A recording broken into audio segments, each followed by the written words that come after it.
They finally got him. James O'Keefe, they got him. He's banned off Twitter. He's still on Instagram, but Twitter has permanently banned James O'Keefe. They recently permanently banned Project Veritas, and now they've come for James himself. And this is where it gets interesting. I think James is doing the right thing here. He's announced he's going to be suing Twitter for defamation. Why? Twitter claims the reason he got banned was for operating multiple fake accounts or something to that effect. And James says, I didn't do that. That's a false statement of fact. And now he's suing. And I wonder why no one's done this before. And it made me question some of these other individuals. There have been people very prominent who have been banned from Twitter. And then Twitter says they run fake accounts. And then I'm like, okay, sue them because they're clearly lying, right? And then these individuals are like, oh, well, I'm not going to sue. So it makes me wonder. This time, James is like, nah, I'm suing. So I believe that James is telling the truth. This is a ridiculous ban. I don't think he was doing anything untoward on Twitter, but they banned him. So here we go. Interestingly, we have more James O'Keefe news because he announced he's going to be suing CNN as well. So the dude is... Look, Veritas is going above and beyond their scope of work, and it's good. They're literally fighting the good fight. They are not only exposing the media for their lies, they're actually taking the fight to the courts. And in one of their recent legal victories, the New York Times, the judge ruled that if the New York Times wants to claim they're writing fact-based news, but then they inject opinion, stands to reason they should be informing their readers. And thus, Veritas won, defeating a motion to dismiss. I got to say, watching all this stuff, James O'Keefe might be like one of the only prominent leaders, in my opinion, when it comes to conservatism, actually doing something, winning battles and challenging the system. So my respect. We're going to talk about all this, but we actually have, interestingly, perfect timing. It's just so weird. This happens all the time. Synchronicity. We try to book guests and we'll be like, what's a good date? And so we have the ex-founder of Wikipedia, Larry Sanger. Would you like to just give yourself a quick introduction, Larry? Sure.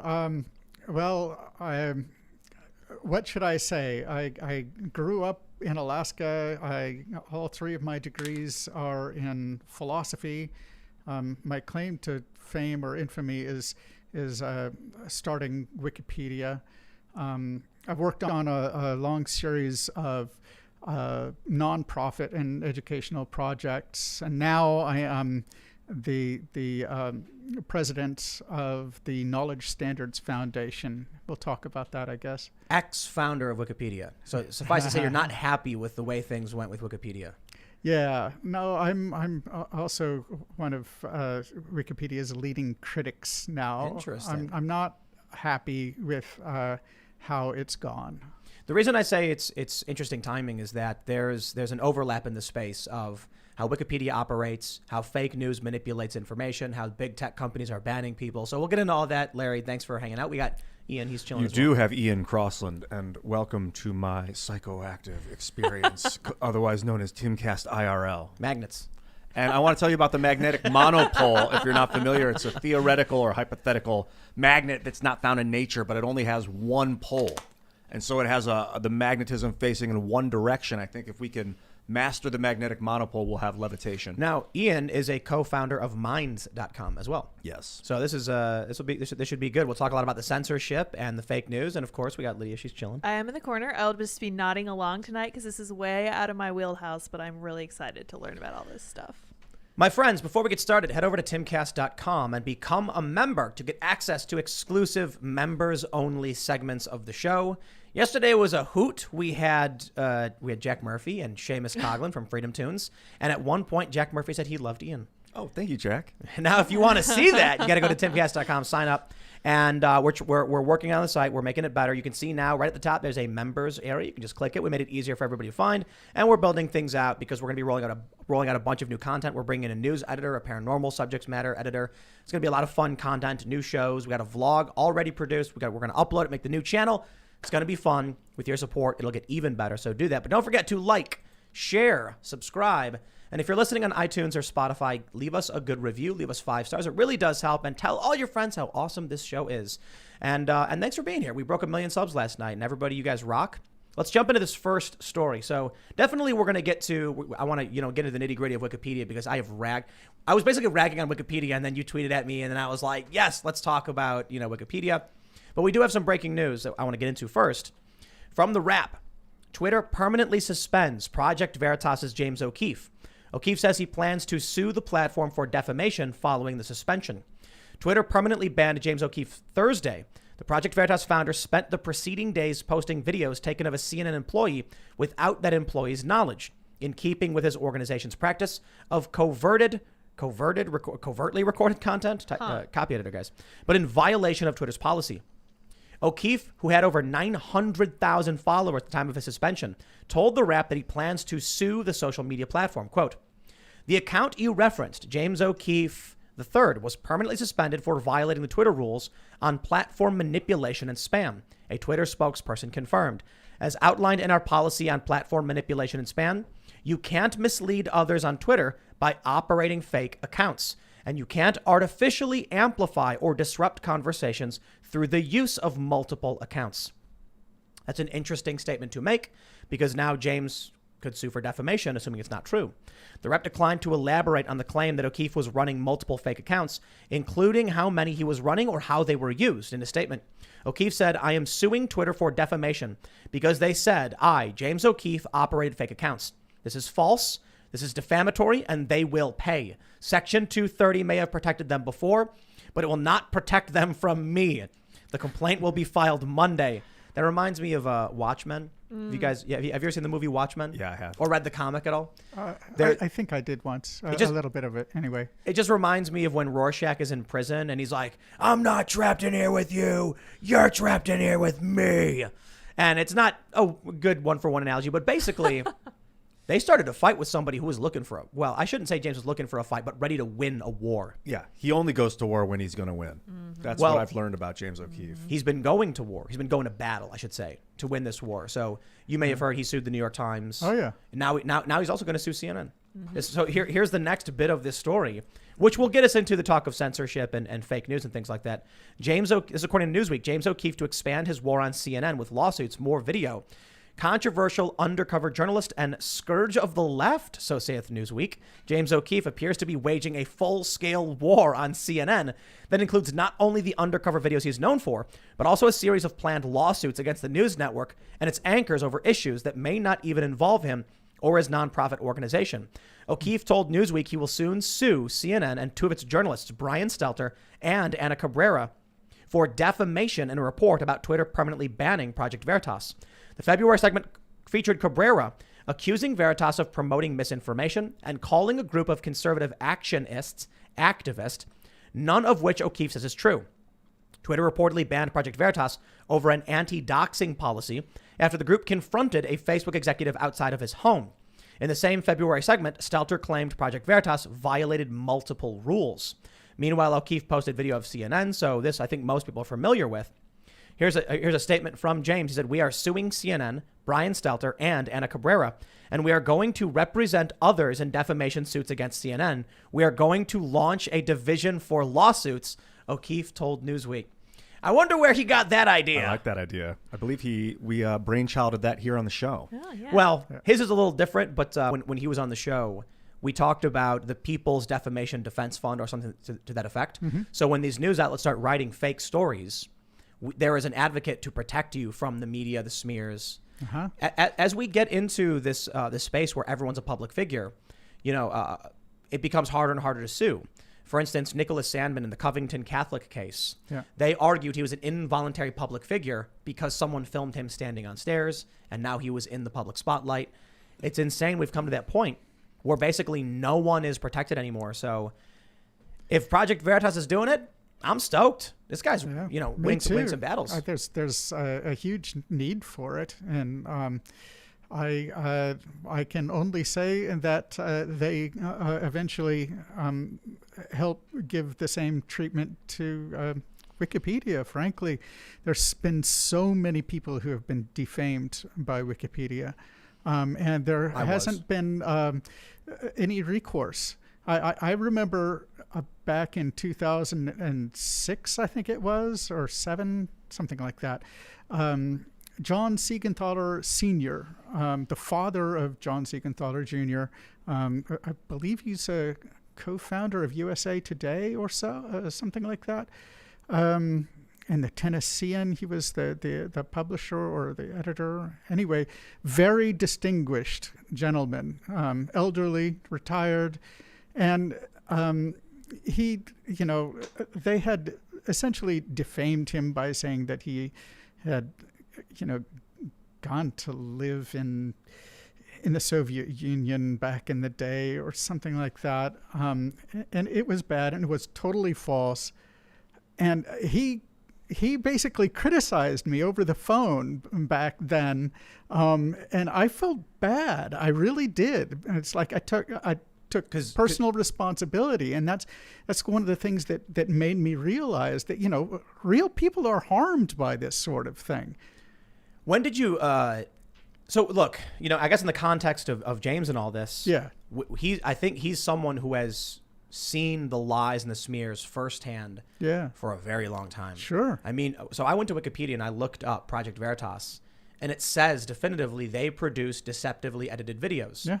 And I'm like, what's the source for this? And I click it. It actually links to like 24 different articles. Mm-hmm. The problem is the word deceptive is an opinion, not a statement of fact. But Wikipedia is an encyclopedia supposedly showing you the facts. So I think for James, he just finally was sick of it and said, let's go to war and start fighting back, which he is. I'm curious. I mean, that story about this guy from USA Today, that was the first moment you realized that, defamation was occurring? No, I of course I knew that there was defamation going on before that, but he really brought it home to me because he was actually a victim, and he was a distinguished old Southern gentleman, and he was criticizing me personally. So that's what really made it hit home. It didn't matter at the time that I was actually starting a competing website. I still took responsibility for Wikipedia. So I don't understand why James hasn't launched a nuke against Wikipedia right now. It says on Wikipedia, Project Veritas, purpose, disinformation. Wow. Outright. Yeah, they say far right activist group. The group produces deceptively edited videos. yeah. So I think this is That 24. materially damages his reputation. And the thing is, Wikipedia does that to a lot of people now, right? And they're hiding behind Section 230. They're hiding behind that protection. And there is absolutely no recourse that anybody has due to the legal framework in which Wikipedia operates. I've known about this for a long time, and I have wondered, what's it going to take to change? And maybe it's somebody with relatively deep pockets and lots of rich friends actually going after them in a big way. And You don't seem particularly, well, I haven't known you that long, but you don't seem particularly biased, right? You're I think you tweeted in defense of James O'Keefe on about him getting suspended. Sure. Well, in defense of him being suspended. I'm sorry. In defense of of him, Yeah. in relation to the suspension, saying James should not have been suspended. Well, absolutely. Yeah, I think he shouldn't have been suspended. Yeah. Just recently I guess- on Twitter. But I mean, I wouldn't agree that I'm unbiased. Well, what I mean to say is, we all have our biases. Yeah. But you don't appear to be a tribalist, like staunchly No, defending the conservatives for any absolutely reason. not. So that's why I think it's important to make the distinction. We're talking about what Wikipedia was supposed to be. Yeah. I can only imagine what your original vision for it was and how it strayed from that. At least yeah. that's my opinion of What can you tell us about it? Like, when did you start it? How many of you were there, and what was the vision? Right. Well, I don't know. How long do you want me to go into this? Because it's a Beginning, long like, We have a story. sitting in 2-hour your show. hotel We need room 10-minute segments. thinking about it when you're 17. Like, where did it come from? Okay. Well, I won't go into too much detail, but I'll give you, because this is a big enough platform, probably a lot of people who are listening to this have not heard the story. So I'll just tell it again. Basically, I got to know Jimmy Wales in the mid-1990s. He ran a discussion group for fans of Ayn Rand. Really? Oh, yeah. Wow. And well, he used to be a hardcore objectivist / libertarian, And well, we can talk about that later, whatever. And I actually, I got to know him a little bit. I wouldn't say that we ever became friends, but we were good acquaintances and we were friendly. And I actually met him in person a couple of times back in the mid-1990s. And then I guess at the end of 1999, early 2000, I was deciding what I was going to do with this website that I had called Sanger's Review of Y2K News Reports. Oh, wow. Yeah. And I made some proposals and sent it out to different acquaintances. He was one. And he said, why don't you come to work for me? I want to start this free public contributed encyclopedia built on the model of like Linux, so open source, except it's not open source, it's open content. And he gave me stuff to read. And I said, yes. I mean, this is like, I actually have, to answer your question, dreamed about things that I could do with a philosophy degree if I didn't want to become a professor, which eventually I decided not to do back in like 1996. And one of them was an encyclopedia editor. And here somebody's offering me the opportunity to start my own encyclopedia. Cool. And it was really cool. So that was my job, basically, to start something. He had the domain name, it's called Newpedia, and I organized a group of hundreds of PhDs. And it was almost like organizing a whole college, really, because there were different departments and there were quite a few different people in the different departments and so forth.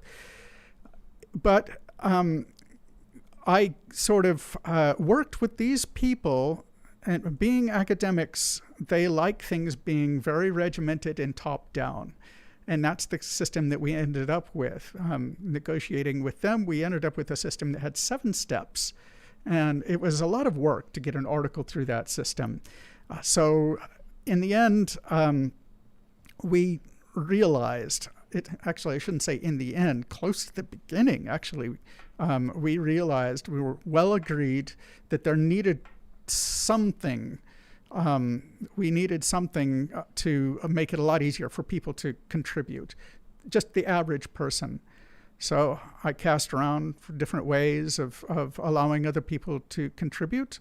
And I eventually, a friend of mine, and this was January 2nd of 2001, he told me about WikiWiki software, the WikiWiki Web. That's the original wiki. Portland Pattern Repository. It's a repository of software programming patterns. And then that same concept of a sort of like a public bulletin board, anybody could write anything they want and edit anything, and yet somehow magically it works. Okay. And he explained how and why it could work. And I said, wow, this actually might be a way. We should try this out, because the software was free.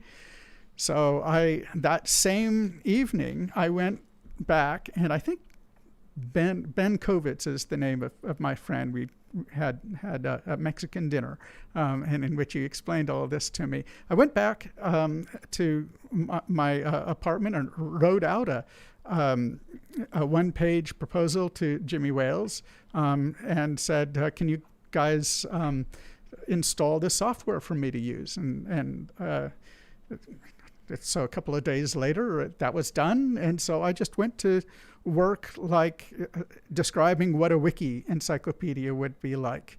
And it changed the culture.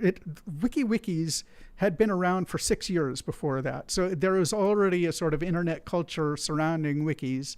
So we had to sort of change that and reappropriate not just the software, but also the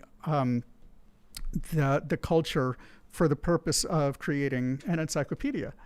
And I was just amazed that, like, after the first month, despite a lot of people being very skeptical about it possibly working, especially the relatively straight-laced PhD editors of Newpedia.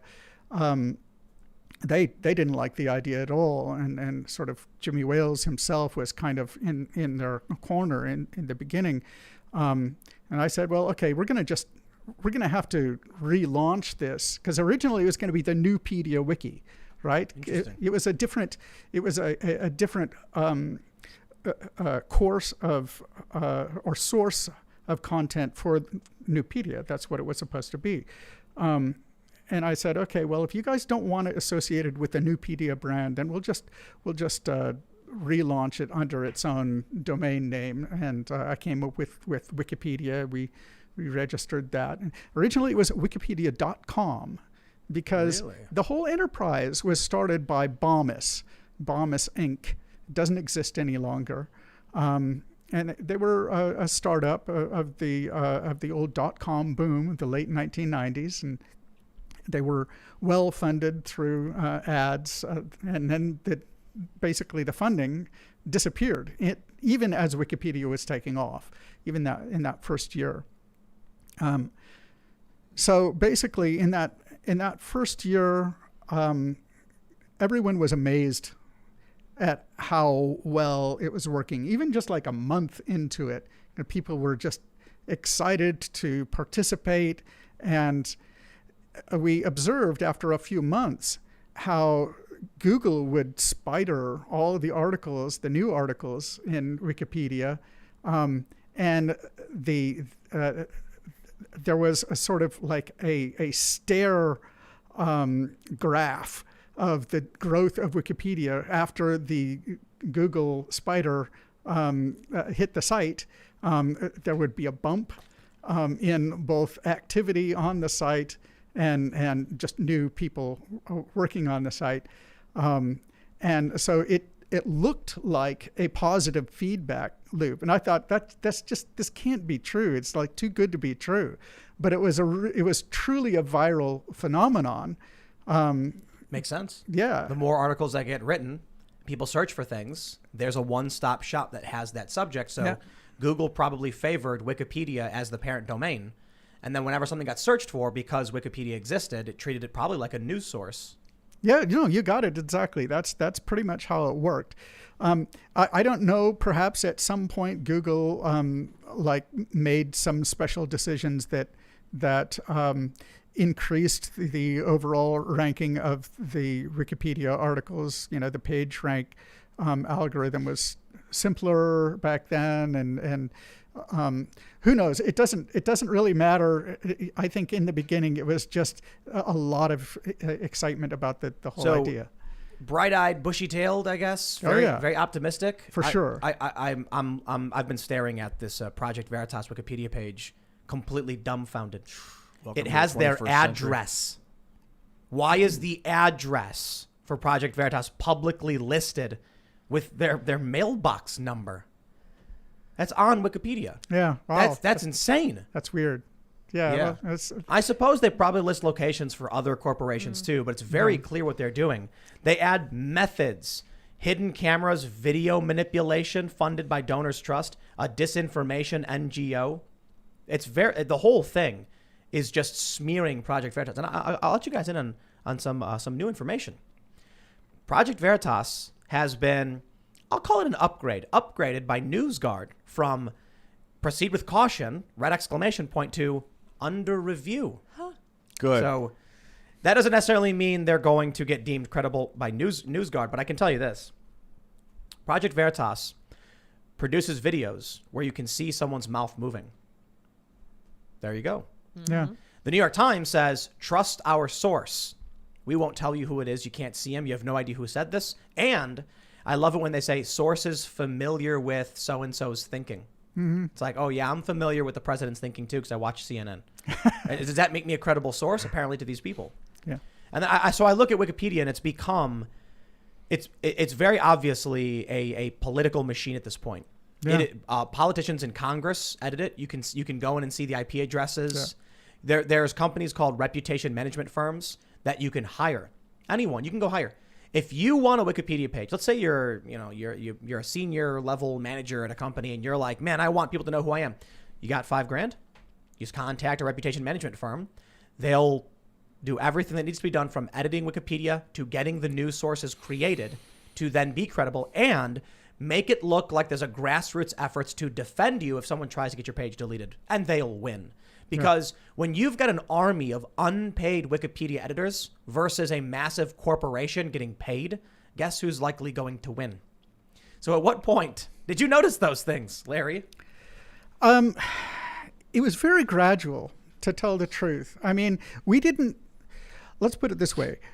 We knew when, I think his name is Virgil Griffith, basically published the identities of people, of organizations that behind IP addresses that had edited Wikipedia. This is back in, like, I don't know, I want to say 2005.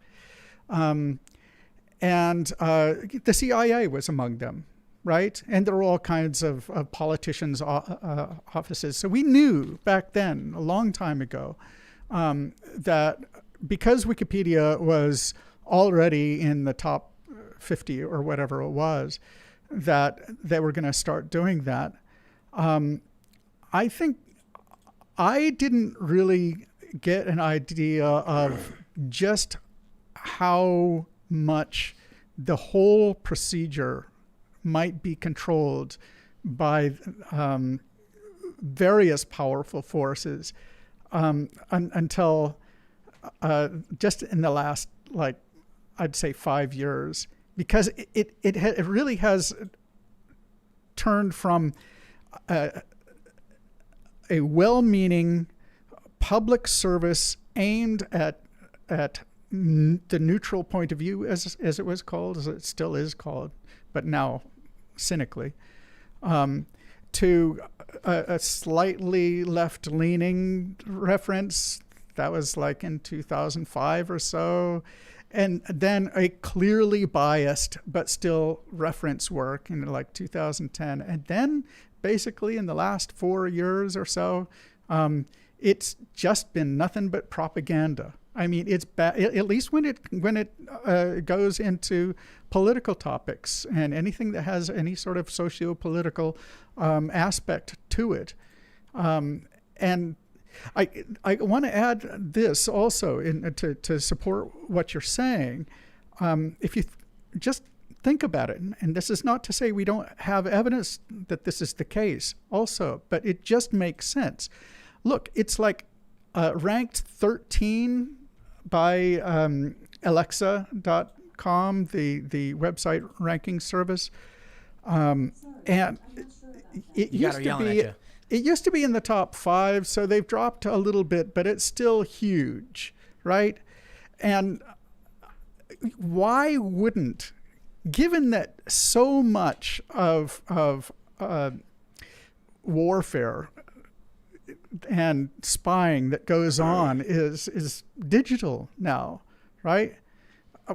It's silly to think that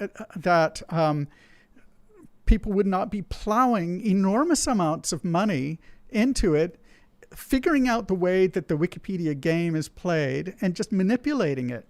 And the thing is, it's a black box, even to people who are thoroughly familiar with how the system actually works.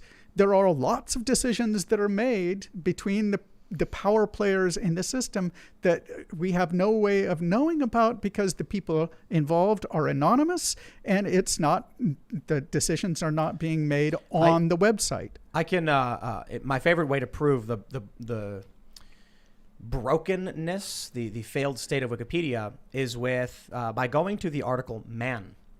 So I am not showing you these articles in any way to make a statement about the politics of gender identity or gender ideology. I am simply showing this because there is a contentious political issue in the area of transgender spaces and gender ideology between conservatives and liberals and progressives. I am not going to make an assessment on that for the purpose of the segment. I'm going to show you Wikipedia being broken, quite simply. The first article we have is Man. Wikipedia defines man as an adult male human. They say prior to adulthood, a male human is referred to as a boy. They do make exceptions for gender later on in this paragraph, but it says definitively, opening statement, a man is an adult human, adult male human. Let's go and see what male means. Male, according to Wikipedia, is the sex of an organism that produces the gamete known as sperm. A male gamete can fuse with a larger female gamete or ovum in the process of fertilization. A male cannot reproduce sexually without access to at least one ovum from a female. Now, I'd like to show you trans man. Trans man, according to Wikipedia, definitively, opening statement, a trans man is a man who was assigned female at birth. The word man in this article, trans man, links you back to the first article, which says a man is an adult male human. Now, I am not saying any of this, again, about the politics in any way of transgender, but how can Wikipedia simultaneously claim that a trans man is a man, but that a man produces sperm, while admitting or acknowledging a trans man does not? So it's a broken feedback loop of an illogical assessment. What happened is, on Wikipedia, there are various genres, I suppose. The science editors are adamant about controlling their space in science. Yeah. You will likely not find a hard biological, evolutionary biologist or biologist who's going to tell you that male means anything other than this gamete sperm or something to that effect. Right. However, because of the way that impacts political ideologies, you then have political ideologues and activists who dominate the other space, which would involve gender ideology. Right. They then assert a trans man is a man, a trans woman is a woman. However, the science portion of Wikipedia does not agree and will not. But because there's more science editors in that space, the activists can't change that article. If you have 4 activists and 6 science writers, the 6 science writers will dominate the discussion. But in the activist space about transgender ideology, the inverse is true. And thus, you create an encyclopedia that contradicts itself. Yeah. That's the easiest way to point out, in my opinion. And I only use the issue of transgender ideology simply because it is prominent in today's news space, and there is a hot political conflict over this. And again, I understand a lot of people say there shouldn't be. That's not the point. The point is, if you want to call conservatives transphobes, well, then you've got transphobes who are editing Wikipedia in contradicting the posts by these individuals. How can you have an encyclopedia that tells you 2 different things or makes an illogical statement? Yeah, well, that's because it's collaborative. Basically, it's made by, as you say, different groups of people. You explained it beautifully. I think that's absolutely right. Well, so then the issue becomes, when you look at someone like Project Veritas, when you look at someone like James O'Keefe and Project Veritas, Wikipedia is allowing unreliable sources and conjecture to be used as encyclopedic fact. Right. Well, they bless certain sources as, pre-approved. They include all kinds of stuff that is, by any objective measure, pretty far left. And they ban all sorts of stuff that is merely on the right and not even very far right. And it's... Yeah, basically they have selected the sources. Let's put it this way. I wrote an article for my blog, and it's been cited a lot in the last few months. I think it's called Wikipedia is Biased or something like that. I can't remember. Simple enough? Yeah. And it's really... it's very clear that Wikipedia takes sides in the culture war. Now, it didn't used to. But any topic that you can think of that is important to the culture war, from, topics like abortion to subjects like religion, to figures like Hillary Clinton or Ronald Reagan, and to, philosophies and everything else, anything that has a connection to the culture war, Wikipedia now takes the left side of the dispute. And that, even 5 years ago, it wasn't so clear. It was biased 5 years ago, but at least they allowed the other side a say, right? Even if it was biased. And 15 years ago, it was still running off the original steam of real neutrality. And it was striking back then to me compare Wikipedia to things like CNN, or for that matter Fox News of the time, where you could go there and you could really learn in depth about different competing sides of all these different issues. That is no longer the case. If you go and you look at about the issue, one of the issues that I found was the adoption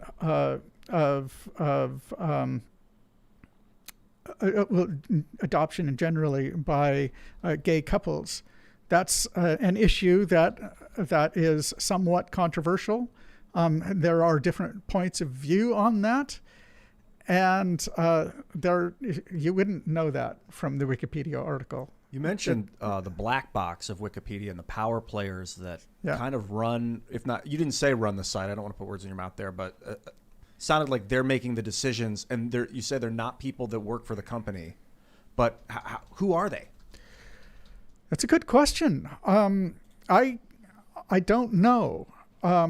Some of them work for PR firms, right? And companies that specialize in the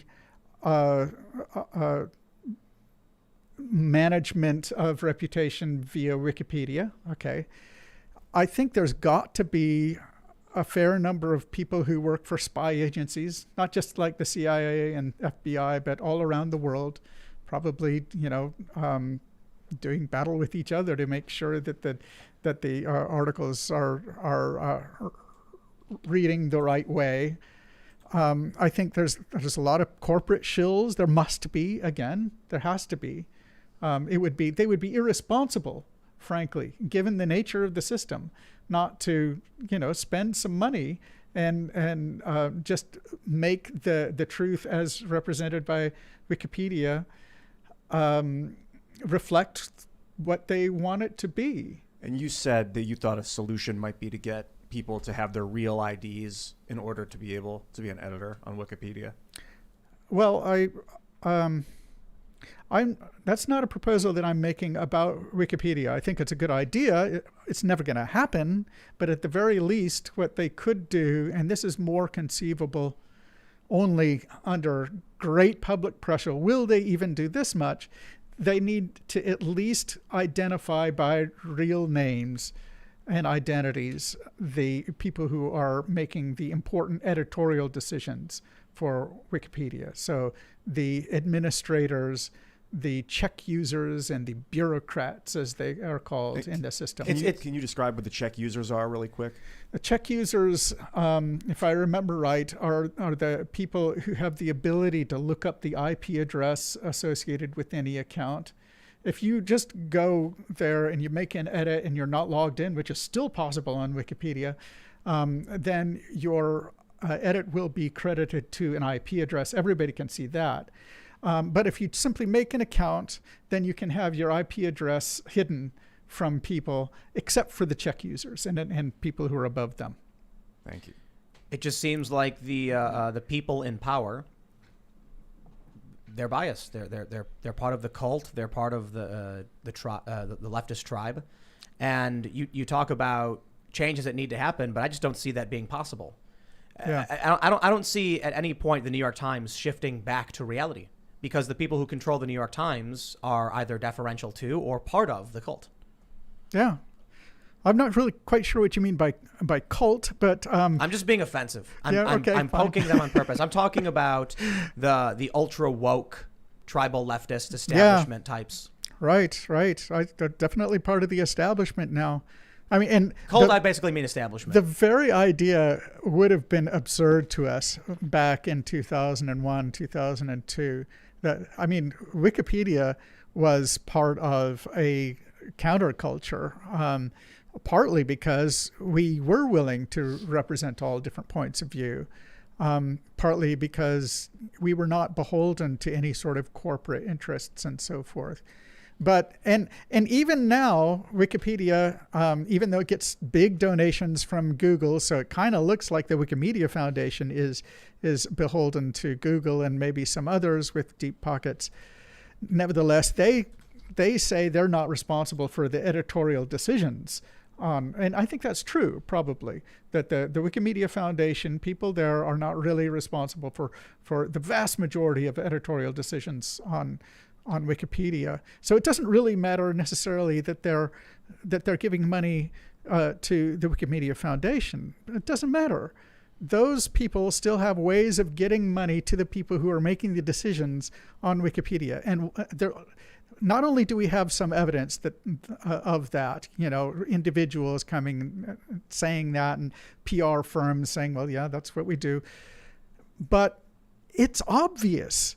Right? I mean, why wouldn't they? This is how, that's what PR is, right? You use all available avenues that affect your client's reputation. That's what it's about. Wikipedia is hugely influential, so of course it's happening. Why wouldn't it be? So Wikimedia is outsourcing the burden of editorialization. It's kind of like when the government outsources their technology programs to private corporations, they can't get FOIA requests because they're not the ones working on it. So we can't sue Wikimedia because they're not the ones that are doing this, maybe getting paid or bribed by Alphabet or right. Google. Well, that's certainly what their defense would be. Yeah, and you actually would have to have their cooperation, at least, if you wanted to sue the people who are responsible for defamation using Wikipedia, and they don't want to cooperate with that at all. Right now, Wikipedia is known as a platform and not a publisher. Is that right? You were saying There's no sure. legal distinction anyway, so like it's irrelevant. Well, for the sake of suing them under Section 230 No, protection, that's irrelevant. bypass it. Well, if they were a publisher, wouldn't then you? No, that makes no distinction. Really? Yeah, the issue is whether or not the speech came from Wikipedia or from its users. It doesn't matter if you're a platform or a publisher. You could be a plumbing company, and if you have a comment section on your website and someone comments something defamatory, you can't be sued. But if they edit their users' comments and they're overseeing and making sure they're allowed, then aren't they then a publisher? If it was an employee of Wikipedia that made a statement, then you could sue Wikipedia. But what if it's an employee that oversaw a statement and said that's okay to be on our website? Nope. Yeah, I don't think you're actually disagreeing here. I think that just what it means to say that they have Section 230 immunity is just to say that the editing activity that's going on is not being done by the foundation. It's being done by the users, and therefore the foundation can't be sued for the work So of the users. in the instance of James O'Keefe suing Twitter, Twitter publicly stated James O'Keefe did X. They're claiming that James was running multiple accounts. Yeah. Because they said that, James can sue Twitter. What someone tweets, you can't sue someone for. So a blue checkmark journalist can lie about James O'Keefe and he can't sue Twitter for it. Wikipedia is the exact same. It's the users who write the pages, not Wikipedia. Mm-hmm. However, I think you still need to start suing. And I think so the too. issue is the only way you actually can get through these suits is with case law. Times v. Sullivan, which set the standard, was a lawsuit which set the standard. So the only way to break through is to start suing until you find you have the appropriate argument. You argue Wikipedia is a publishing platform where they make statements of fact as an encyclopedia. They call themselves an encyclopedia, which means users are to infer that Wikipedia is a place where facts are being discussed. If a user posts something and is agreed upon by a plethora of users, then I would argue that Wikipedia must either include this is the opinion of our users in every page. Otherwise, Wikipedia is asserting it's a fact. So my argument would be by putting the free encyclopedia on every page. Here we have Andy No. The encyclopedia makes the average person believe they are reading facts. It does not say on this page was written by a group of users who do not work for Wikipedia. How is the average person supposed to know the inner workings of Wikipedia? So you have to think about the intricacies of big tech infrastructure. Most people know that when a tweet appears and it says Ian Crossland, it's a picture of you, and then it says something like, I made a new loaf of bread with honey in it today. That statement came from Ian Crossland because Ian's name is on it.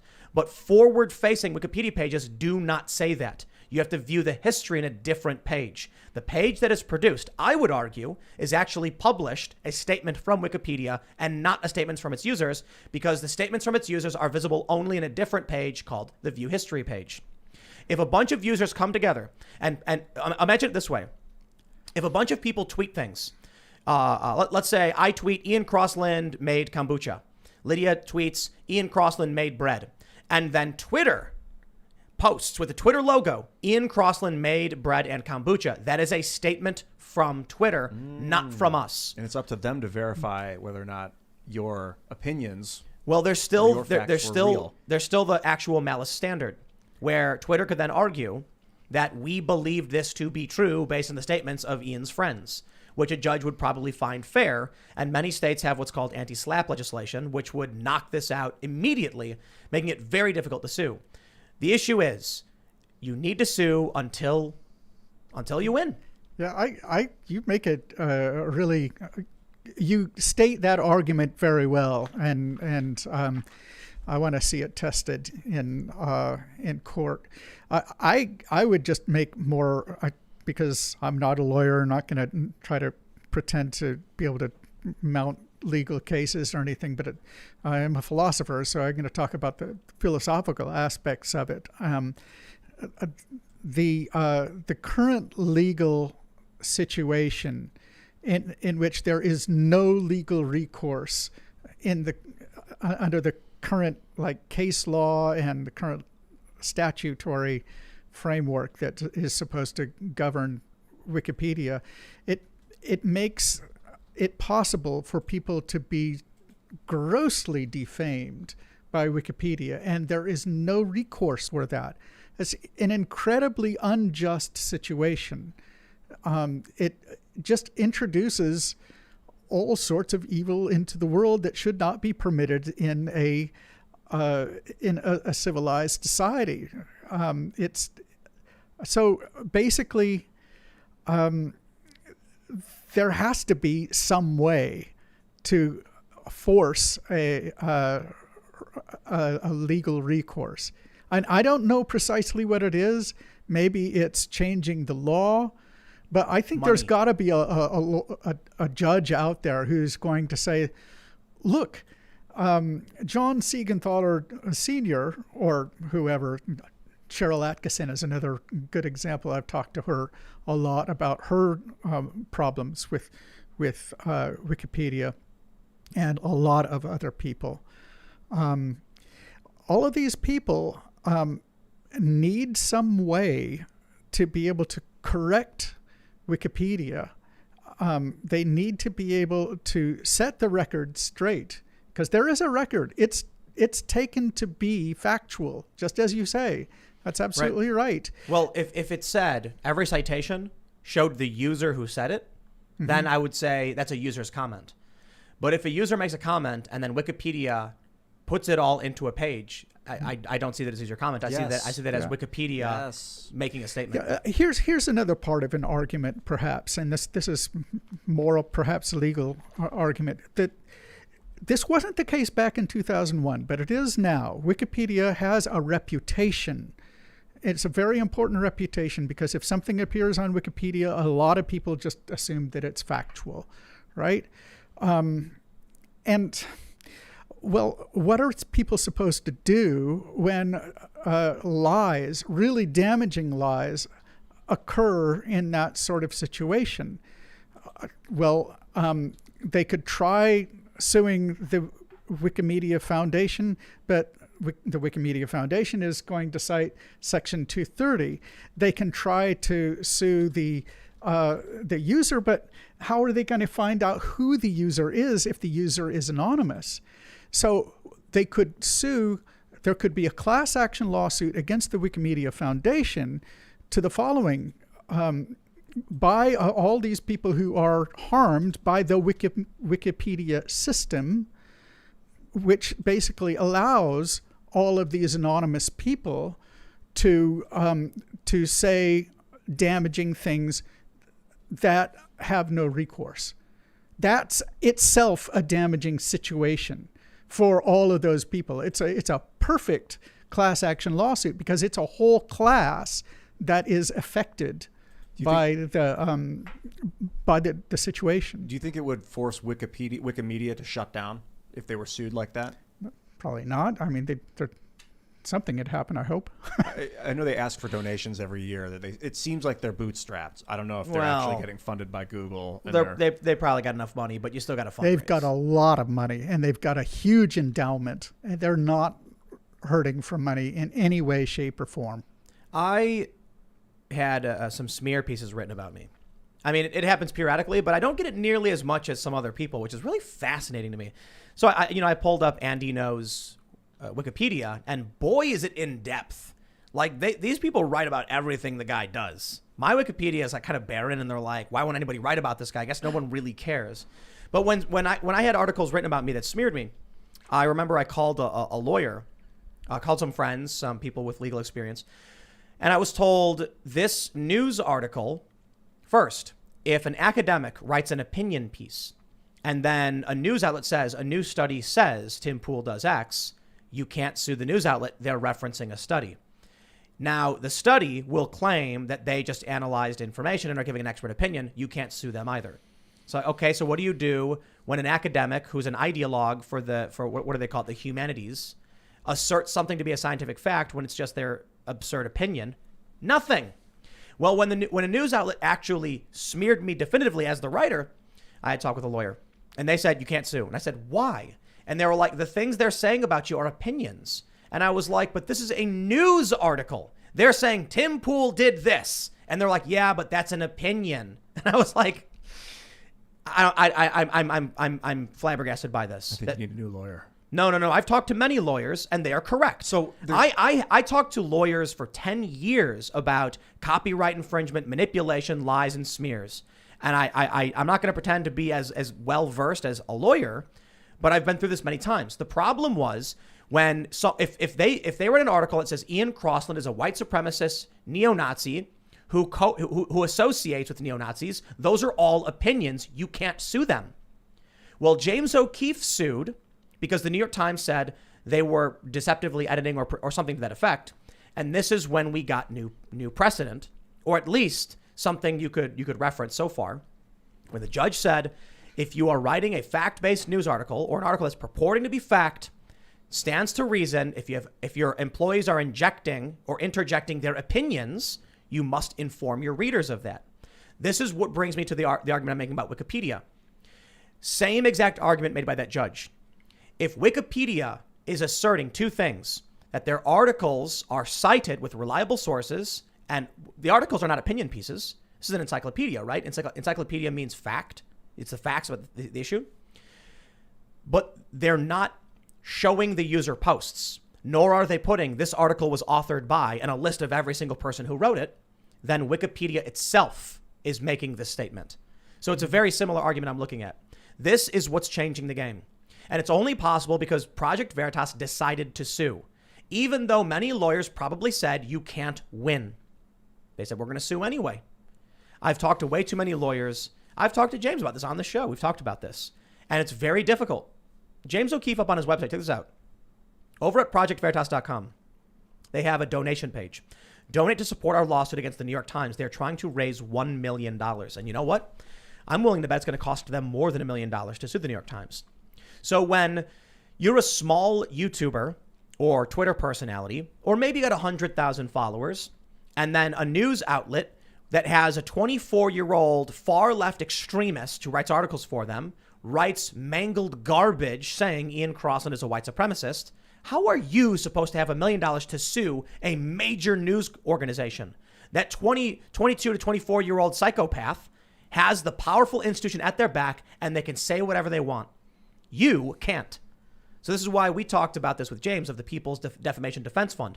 We're entering territory where everyone is a public figure.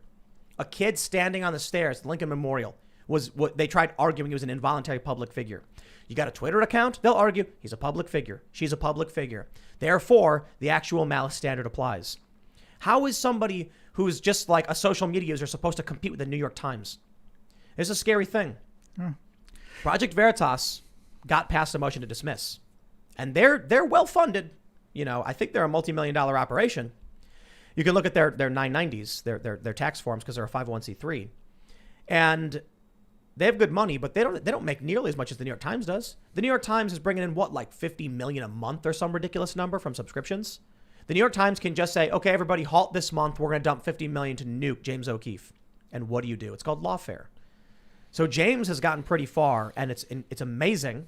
This guy, you know, the right, conservatives, moderates, the anti-establishment, whatever you want to call this faction, has very few active personalities, has very few individuals willing to go to war. The left, every single person on the left, for the most part, is willing to go nuts. They even throw bricks through windows and risk jail time. But people on the right don't do that. It makes me think of David and Goliath, this whole story, that Goliath is the large, unstoppable warrior guy, and David's this little guy that has no chance in the eyes of the masses of winning. But because he actually has a chance, he knows he has a chance, and he has precision strike, he's able to throw a rock into the eye of Goliath and then blind him and then take him down. But he really had the ability to do it. If you have no ability, don't try. You're going to get killed. But James has righteousness on his side, I believe. These people are doing the wrong thing. New York Times. It seems like they are defaming. But Twitter seems like they are defaming. Right. You are correct, but you have to recognize David still needed the rock and the sling. Yes. So there's a lot of people with righteousness on their side, or a better way to phrase it is the truth on their side, but do they have the sling and the rock? Which is the money, the fundraising. Exactly. To be able to pay the lawyers. And if you're a random beggar on the street seeking to defeat Goliath and people are like, I don't know you, and you're walking around begging, you're not going to get the resources you need. Well, I like this People's Defamation PDDF. What is it? PDDF? Yeah, something like that. Like basically an open community fund that will help people sue for defamation against these large I think Wikipedia needs to be sued. Let me tell you something. I remember when Cassandra Fairbanks sued over being defamed because someone claimed that she flashed a white power hand gesture when she was just making the okay sign. It's not, but sure, whatever. The media just kept saying it was because 4chan said it was, and congratulations, now it is. I wonder when I see a lot of these lawsuits, I'm very curious, like, why the arguments tend to be so weak. And, typically I just assume I must not know enough about the law, to frame a proper legal argument. But then invariably these lawsuits fail. And I'm like, these judges are people. They're not morons. Have you tried explaining to them in basic terms instead of just making these ridiculous arguments? Why not just say, like, take a look at it, Your Honor. What do you think? And then you might lose, I guess. There's good lawyers and there's bad lawyers, I suppose, one way to put it. But I'm wondering, why is it that I'm sitting here and I can see what Wikipedia is doing, and I can break down for you exactly what I see is wrong with this. And it's what I said. When you go to Twitter and you Larry tweet something, we know it came from you. But Wikipedia is an encyclopedia and it doesn't list its users in the article. Even if you go to the New York Times puts a byline so you know who wrote it. Mm-hmm. I'll be honest. I can't tell you who wrote anything on my Wikipedia page. You know why?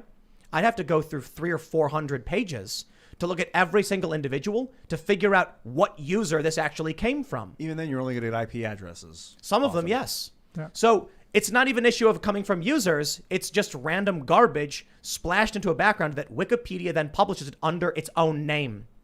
Nowhere on Wikipedia does it say this is user does it say in the article, this article is written by an amalgam of users. Here are the users. Here's how many there are.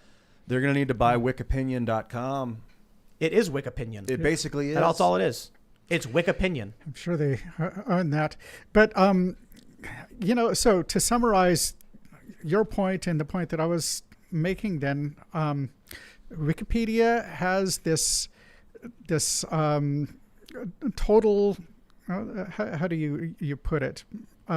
It has its reputation. It's asserting, putting its reputation behind the claims, the factual claims that are in the articles. That's on the one hand. Now, on the other hand, they are not taking responsibility for the anonymous contributions, and yet it is precisely the system of anonymous contributions that that they're putting their reputation behind. So they're responsible for the anonymity. That they're on principle they're responsible for the anonymity, and therefore, insofar as that is the cause of the problem, they bear the burden. I wonder. My page on Wikipedia is locked right now, meaning users can't edit it without special permissions. I mean, that sounds like you have to have a certain number of edits, I believe, in order to. Well, that sounds like a job criteria. What's the difference between the New York Times saying you have to have approval from the editor or Wikipedia saying you have to have approval from our editors? Yeah, well, I mean, they've got standards, but the standards are supposed to be enforced only by the volunteers. So it's a volunteer community. That's what they're going to say. If Jane Doe writes an article for the New York Times saying Ian Crossland punched a dog, Oh, Jane, I'm coming and for it's you. a false statement of fact, you could sue. The crazy thing is, even in that case, there's still actual malice and anti-SLAPP legislation. But the idea is you could sue the New York Times. James O'Keefe sued the New York Times because I think 2 reporters made statements about him. The New York Times as an organization is responsible for publishing the speech of these individuals. Why? They're just users on a website. Why is the New York Times responsible for able to be sued over what users wrote? Because they're in the pay. Because they're employees. Yeah. That means I should be able to publish articles on timcast.com as statements of fact and say whatever I want about anybody, and I can't be sued for it. If Wikipedia can do it, why can't I? Yeah. Wikipedia has its masthead. Wikipedia, the free encyclopedia, and then it has all of these statements that are written by who I have no idea. Yeah, I don't think it should just be because they're paid employees of the New York Times, and that's why New York Times is liable. I think because like a social network that has unpaid users, if the social network masks that and just posts the users' comments as like Minds, if Minds was to do that, and this is Minds' statements. So we can open that would also be equally suable, I would think. So this should mean that I can open up members of timcast.com to submit articles that I choose which will appear and just say, I didn't write it. It was a user on my website who submitted it. I just chose to have it published under my brand name like Wikipedia does. And you can click the source and see only in the back end a list of different people who contributed to it and only an IP address. We have no idea who wrote it, just the IP. Sue me. What are they going to do? You know, maybe that's what I should do. Maybe I should clone the Wikipedia model, because what will happen is if someone sues and wins, I'll go, oh no. Then I'll turn around and sue Wikipedia. That's like for everything. If they're committing war atrocities against your people and you start committing war atrocities against theirs, it's not necessarily the best tactic. I see your point. I'm not just saying to prove a point. Like, look how horrible this is. No, I'm saying we can write our opinions about people. Look, if Wikipedia is issuing opinion pieces and asserting their fact, then why can't I? I think you legally can right now. I would. You know what I'll do? I'll have users write articles and I'll call it the encyclopedia from timcast.com, and then I'll define encyclopedia, and then people can write whatever they want. At least make a movie about it, like a short 5-minute ridiculous dystopian nightmare where everyone. And then I'll just say Section 230. You can't sue me over what my users said. And they'll say, yeah, but you're the one who's choosing what's get published. I'll be like, so is Wikipedia. Twitter bans people. They choose what's acceptable on their site. Yeah. I am simply moderating for hate speech. All right. Yeah, I just got to make sure we don't get hate speech. Actually, the Wikimedia Foundation is doing that to a certain extent. They've actually announced a few months ago that they're adopting new policies along those lines. So that's interesting. Banning hate speech. We should start talking about solutions now. Legal solutions. So you were at Wikipedia up until when did you leave? I was just there at the beginning, basically. 2001-ish? 2002. At the beginning of 2002, I was there for the first 14 months. Or you could say the first a little over 2 years if you include the Nupedia part. The Nupedia part is important because Wikipedia couldn't have taken off as fast as it did if Nupedia weren't behind it. And well, when you left, had you seen something going awry at the company? Is that why you left, or did you just have greener Well, pastures? sort of. I made an ultimatum to Jimmy Wales.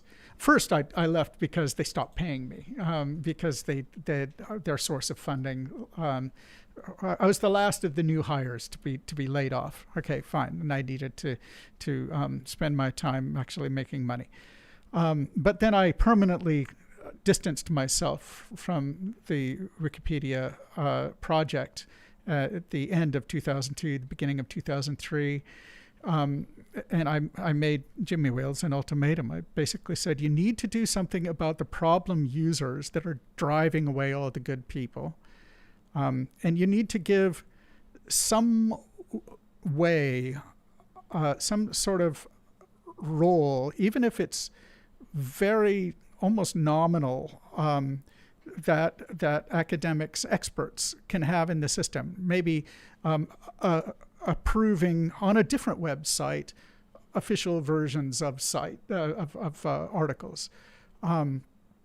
And he basically rejected both out of hand. It's like, I don't see the problem that you're seeing, is what he told me. I could see like a switch that you would flip in the upper left if you wanted to create an overlay that was like the academic overlay of any given Wikipedia page or something like that, so you don't have to bounce off the web. That's actually what Citizendium does. Oh, so what is Citizendium? So Citizendium, and like I stopped working on it over 10 years ago now. And I'm no longer even the owner. I gave ownership of that to someone else, and I'm sure she'll be announcing it when the time is right. But the principles, the following principles are still true. There's still a commitment to being more cordial toward good writing, to actually having a coherent narrative that pulls the article into a single coherent whole. And the other thing is that there needs to be real names. So there has to be real world consequences for making your claim. So, and a third thing, or is it fourth? There's you have to agree to a sort of a statement of principles when you're given an account. So it's not hard to get an account and actually you can make an account for yourself, but it becomes sort of official after somebody reviews the account. This was like a project that you started after you left Wikipedia? Yeah, well, in 2006, it really got a big start in 2007. There was like front page news and all kinds of newspapers. There was a big AP feature story with a sidebar, and there's a lot of reporting about it.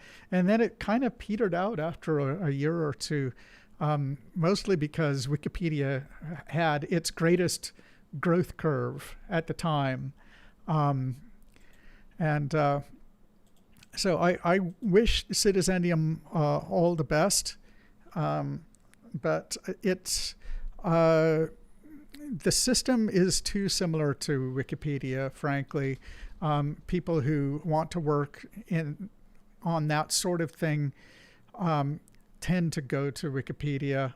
I think actually when they do a sort of relaunch of the website, I don't know when that's going to happen, perhaps this year, there's going to be a lot of renewed interest in Citizendium. So there's another alternative to Wikipedia that has been around for a while. It's called Conservapedia. Have you ever seen it? Oh, yeah. Have you ever seen it? No. So first, let me just pull up regular old Conservapedia, and it says the trustworthy encyclopedia. Sure. And if you go to conservapedia.com, you can see featured on Conservapedia, over 800 million page views, 1.5 million edits. You've got popular articles like Second Amendment, Satan, gun control, chess, Bible, George Patton. All right, well, let's jump over to Equal Rights Amendment. That was one of the featured articles. What does Conservapedia say about it? It was a proposed amendment to the U.S. Constitution passed in Congress 1972, sent to the states for ratification. Okay, blah, blah, blah. We get the point. It's got numerous citations, very similar to Wikipedia. All right. This is a U.S. a .gov citation. It seems this article is pretty good on Conservapedia. Well, let's see what it says about Joe Biden. Joseph Robinette Joe Biden Jr. is the current occupant of the White House. His right-hand henchman, Chief of Staff Ron Klain, has tweeted that 68% of Americans are correct in their... I'm not even going to read this stuff. And it's got a picture of Joe who looks freaked out. And yeah, it's... I'll tell you this. Conservapedia is more biased than Wikipedia is. And Wikipedia is pretty bad. I think Wikipedia is definitely giving them a run for their money. I mean, it's almost a parody of itself now. There is another, even more insanely left source out there called Rational Wiki. And they're just the worst of the worst of the Wikipedians. Conspiracy site. Of leftist flavor, yes. Well, look, it's because conservatives don't do anything. No, sorry, that's just the reality. They're sitting in their houses, minding their own business. They want to be left that's alone. what conservatism is. Right. I mean, I mean, it's all about like wanting to be left to your own devices and to basically preserve the order, and causing a lot of noise is interrupting the order that you want to exist. They're not preserving the order. Yeah, no, it's they're like not. if you're sitting in your chair They and you're actually watching. have to fight now, unfortunately. So right now, what we see is Wikipedia was dominated at the institutional level by leftists, tribalists. They're all about the tribe, nothing else. Media institutions, same thing. Corporations, digital marketing, and conservatives have just sat back and watched it happen. Yeah. So then, I guess in the long term, you lose. That's right. So can I talk about my new project? Yeah, absolutely. So what's the solution? So the solution that I have been advocating for a few years now, and that I've finally been able to start working on, is I now call it the Encyclosphere. So the Encyclosphere is not a website. It's not an app. It's not even a particular kind of software.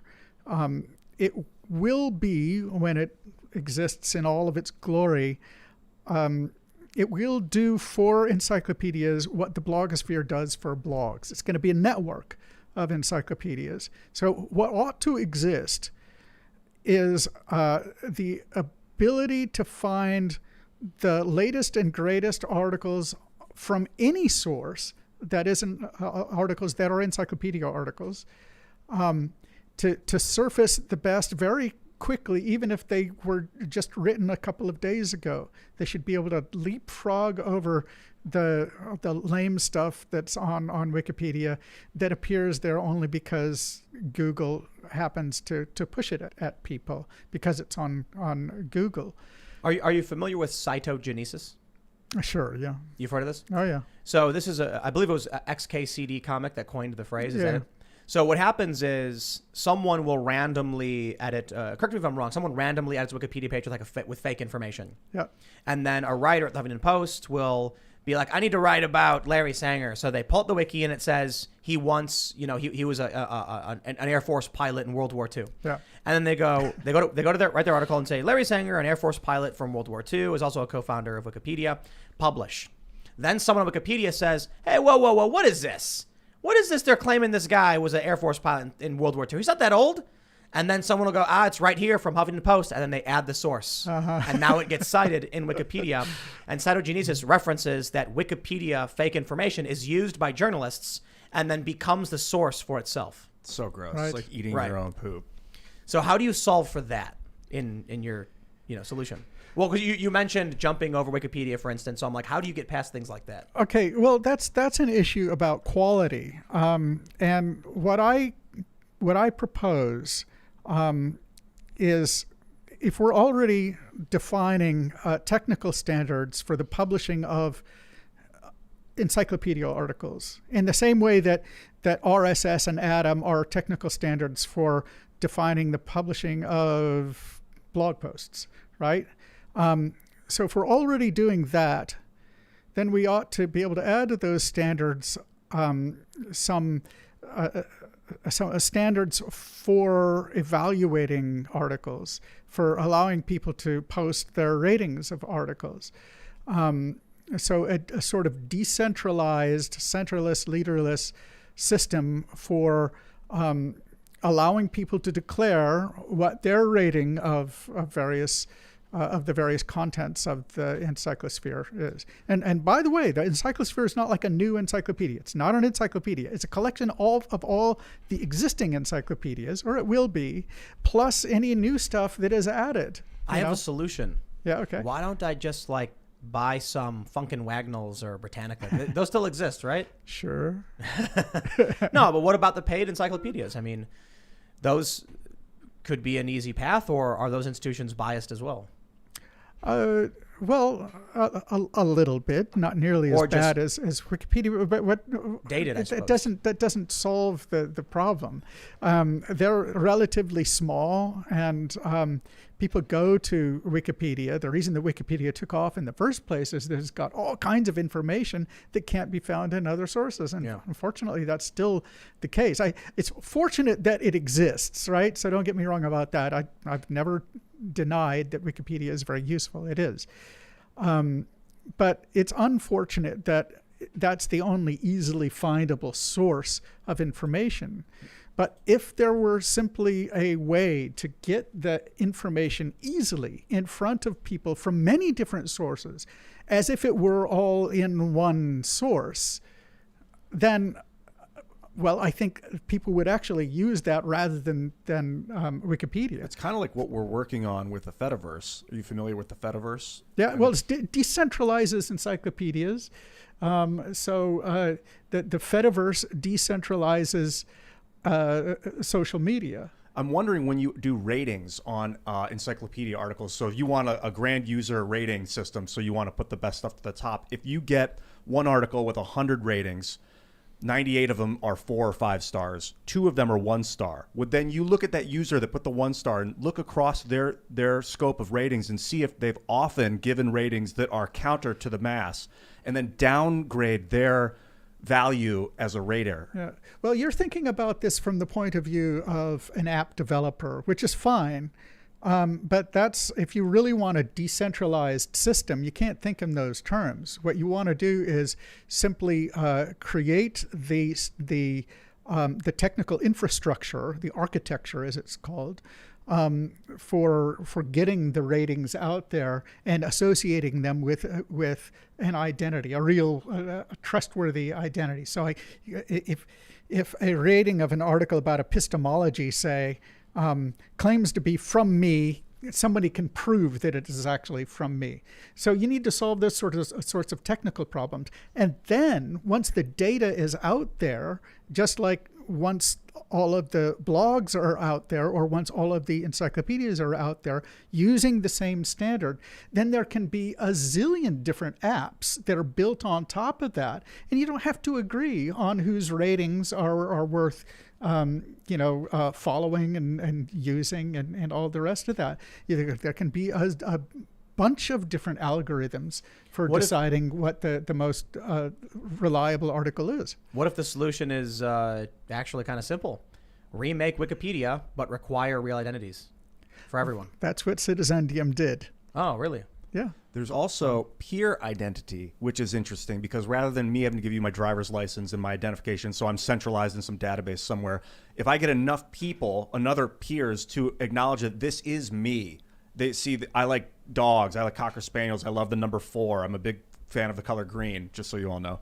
And then they can be like, yeah, that's Ian. And then so all these peers across the network, also anonymous, can verify that they think that's me. And then you go to each of these people and they seem legit because other people have verified that they think that's them. You have a system of, value. I don't think that changes just requiring someone to use their name. It enables anonymous personalities. Oh, right. But you still you have a verified identity, but not your real identity. Yes. Well, not your person. Yeah. Let's put it this way. Whatever the identity system looks like, I just want to make sure that it's not actually owned by the U.S. government or by Google or Apple or the UN or any other sort of giant organization that is not responsible to the people. It really needs to be a standard, a specification, a technical standard that just gets the information out there and then allows people to, to come up with their own systems of, in this case, identity. I agree. The problem is my identity is based on the U.S. government has given me my identity. It gave me my social security number. That's and one put source. a name on my birth certificate. Yeah. So like I am a product of this government right now. That's just parents. That's put just your a name my datum. identity. Yeah. That's just a datum, though. All right. We want a system of identity that is truly independent of that. Basically, if you allow the government to own your digital identity, and that's what it's called, digital identity. It's super important. It's going to be one of the hottest, most important issues in basically internet politics of the next several years. If it's owned by the government or if it's owned by Google or whatever, then they, in a certain way, they own you. Like there's all kinds of things you won't be able to do if they decide to shut you off. Can't go shopping. So you have to be able to own your own, not just your own data, but also your own identity. And right now there's fighting going on. It's very low key. It's very polite, but it's real. Fighting going on at the W3C. I know one of the people who is doing the fighting actually.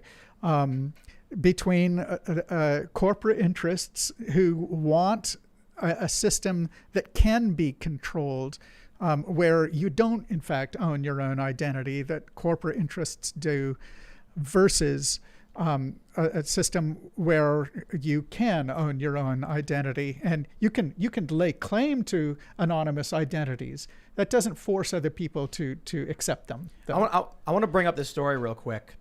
This is from the Daily Mail. Pfizer CEO says a third COVID vaccine dose will be needed as soon as 6 months after someone receives 2 shots, and then people will be vaccinated annually. The reason I bring this up is first they said, it's 2 shots. They say it's 3. First said 1 mask, then 2. Fine, whatever. My point is not necessarily the amount of shots you have to get, I guess once a year. The issue is the vaccine passports and the private requirements for you to carry around some form of digital identity that will allow you access and carry around your private records. If they're coming out now saying, well, you need 3. What happens if you get your vaccine and you're like, great, back to normal? Now you have your vaccine passport. We've normalized this. Then the CEO of a massive private corporation comes out and says, actually, you need 3. Well, now all the other private corporations, the Walmarts, the stores, the cruises, the airlines are going to be like, well, the CEO of Pfizer said it, so we have to update our rules because they're the experts. Now you are forced to go back in. This is why we can't allow this kind of thing to be normalized. Mm-hmm. But it brings to I bring this up because the larger point you're making about a digital identity owned by the government is, for one, you're completely correct. We can't allow the ownership of our identities, but I think it's going to be private corporations that do this. Yeah, There's going to be a consortium of sorts that says we should have a standard, like a blockchain thing, and then you have your private key. Won't everyone like this? Yeah. But then it's what happens? decentralized because it's on the blockchain. Right. No, most blockchain projects are not decentralized. I'm here to tell you, folks. They're not really decentralized, not in the sense in which the DNS system and email and the blogosphere and Usenet, if you remember that, and many other things, the backbone of the internet is decentralized. Blockchain ain't decentralized in that way. This is why I think Bitcoin is actually a really great risk to freedoms. And I've said this for a long time. It'll be worth a lot of money because I think there's powerful interests that realize the power of Bitcoin in being able to track everything you do. It's beautiful. The artificial intelligence, the fact that the blockchain is public, they can track you. If you are using Bitcoin, you have started publishing your digital identity to a certain degree. Again, Bitcoin's very valuable. I have some. It's been skyrocketing in value, I think, for obvious reasons. It's useful for governments. But I remember going way back in the day when Bitcoin was first gaining some prominence. And I had some anarchist left friends, some anarchist right friends. And it was really the anarchist left weren't really paying attention to this stuff. The libertarian and ANCAP people I knew were like, this is amazing. We can have a system of value to exchange. The government can't track it. And I was like, dude, This is the most easily tracked thing ever. What are you talking about? And they're like, no, you're wrong. And I was like, wow, how is it that you have walked into one of the most easily surveilled systems and you don't realize it? So what happens when Bitcoin becomes a standard? It's skyrocketing in value. What happens when a Bitcoin, which has eight decimal points, becomes worth the equivalent of $1 million? You now have a digital international standard of easily tracked currencies that people will say it's decentralized to a certain degree. But if every massive major multinational corporation requires the use of Bitcoin, well, it's not really decentralized then, because this international consortium can simply say, we all agree we will not accept Bitcoin from Ian. This address, banned. And then any address associated with it, banned. All right. And because it's publicly exchanged, you will have to, there's ways to do it, but you'll have to then essentially launder your coins to another address and then to a different address, maybe using Monero or something, so that they can't publicly see your coins or associated with a certain address. But what happens if they say, if we track any of these coins going through any address, they're no good anymore? Well, then there's nothing you can do. Those coins are essentially defunct and they've excised you from society. It's hard to do with cash. With hard US dollars, you got paper money, it's valuable. You can hand it off to somebody. They don't know who had it or when they had it. I mean, they can track it to a certain degree. With Bitcoin, Ian's money could be deemed, all of the money in this address is now worthless, and anybody who trades in it will be banned from the network as well. And people will be like, I'm not trading with you, Ian. There's no way to get that money out. That's a beautiful system. I've never look. I understand the technology. I think Ethereum is brilliant technology. It's gonna do a lot of really great things.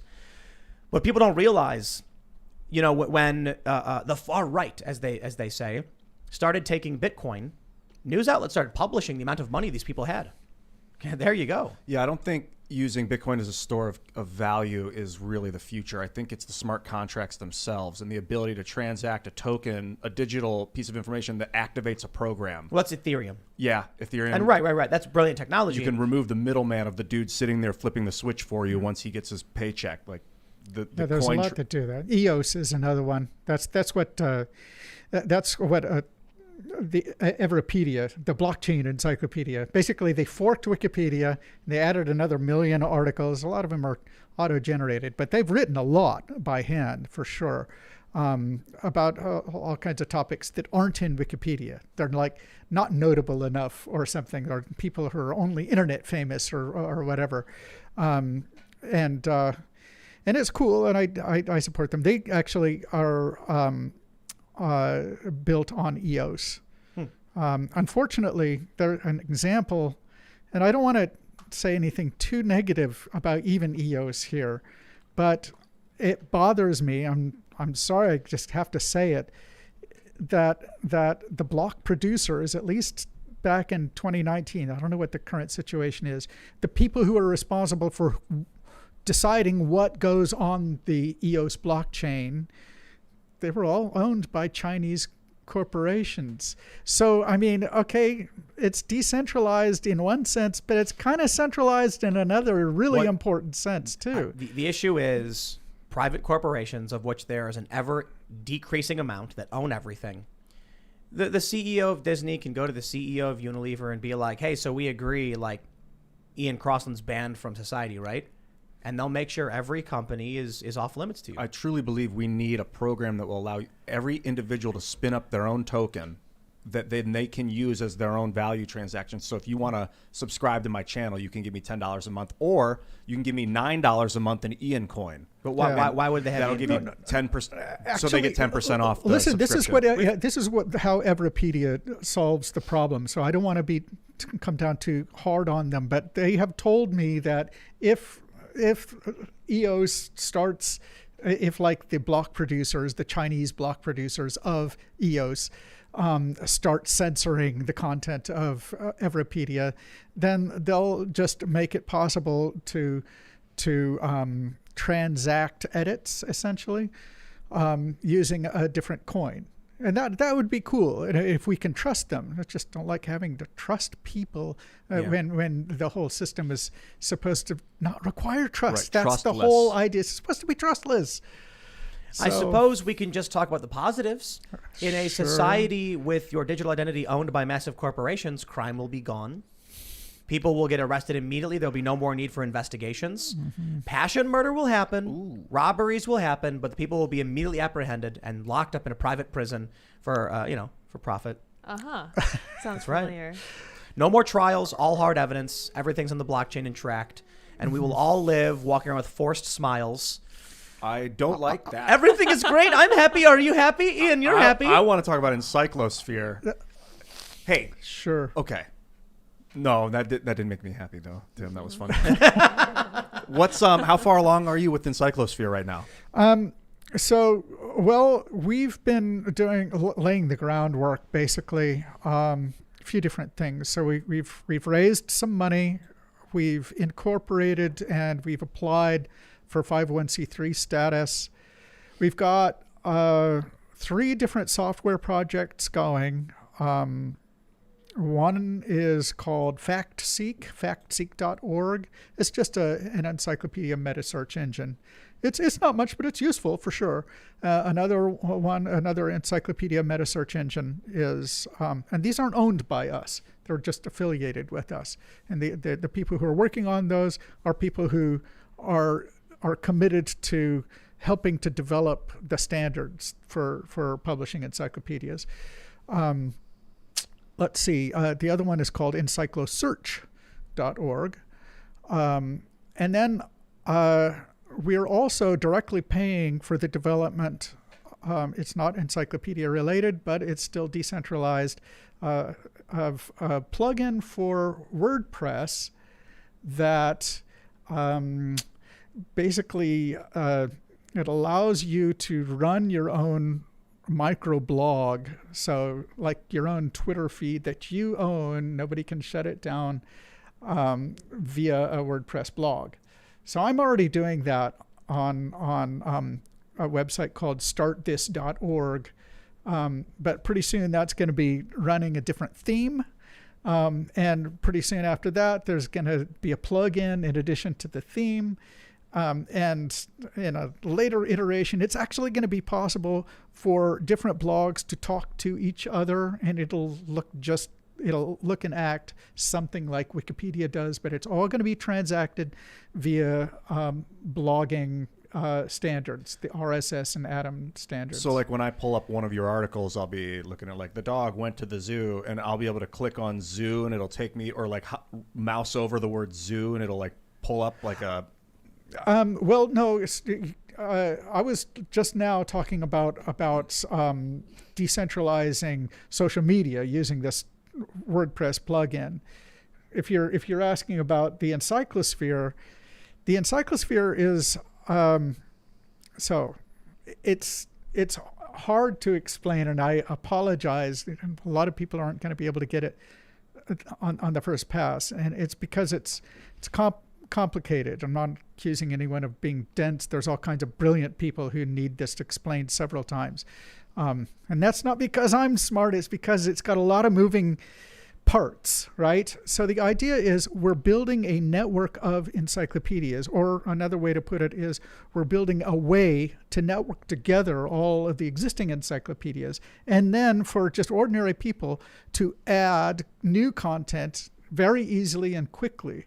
So imagine a search engine that covers all of the existing encyclopedias. Maybe it doesn't have all of the content of the articles, but at least it has the metadata, so it allows you to find really quickly and easily the best encyclopedia articles on each topic. That it might be something you would use to find articles instead of Wikipedia, if it were really good enough. Okay, what if, in addition to that, you had the ability through, say, another WordPress blog plugin to like just press a button after you've written your own one-off encyclopedia article and it's added to the same database.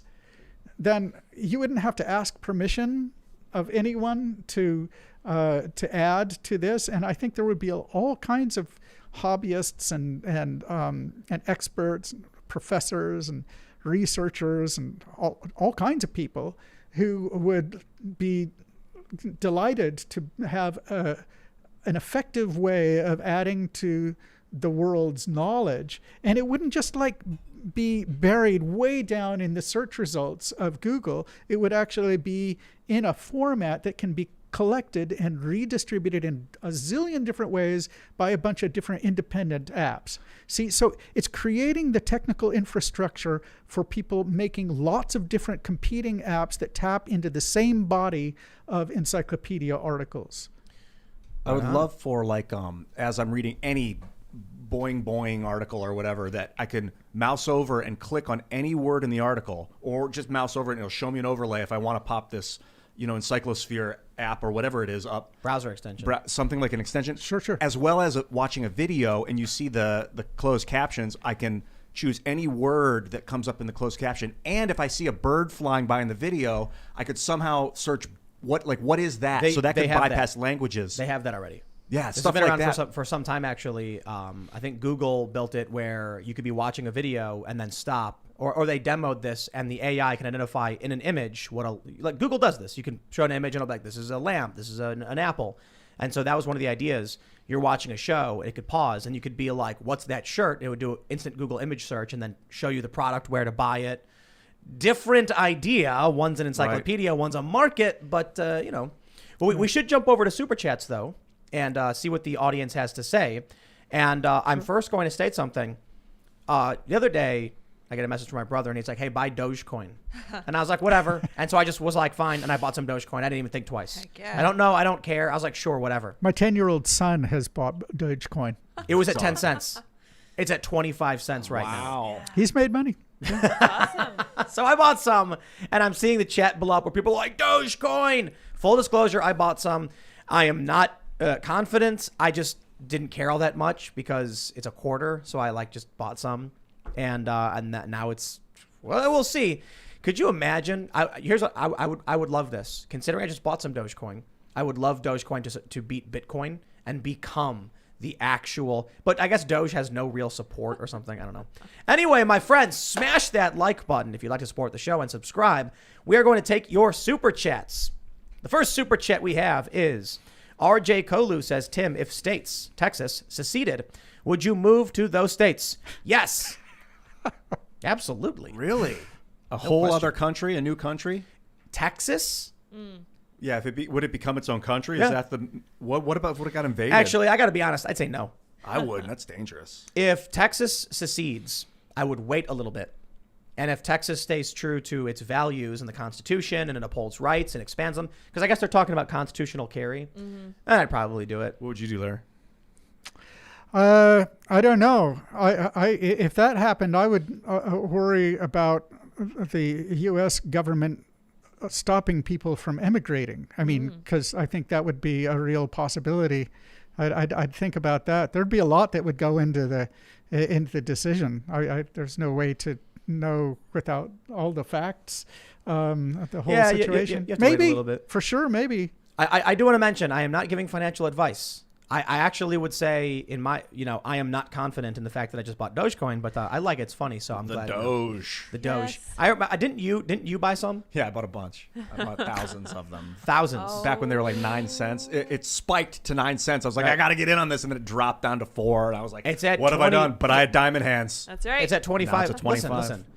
I didn't break my bank for this. I bought some Doge because I thought it was funny. Yeah, it's comedy. If Doge goes up to Bitcoin levels, I'd probably be like, I should have bought more. Dude, You know what I mean? Lex Friedman and Elon It's Musk. funny is the entire proposal I on know, which it is right? based. We have like some of the preeminent artificial intelligence geniuses of the world, Lex Friedman and Elon, tweeting about it and loving it. Like, and these are like the top geniuses on Earth. So, All right, we got a very important one from Jonathan Galterini, JDLLM. Larry Sanger, how does one classify as an ex-founder? If you helped found the company, how do you unfound it? I'm not intending to be rude. LOL, I'm honestly asking. It's tongue in cheek, obviously.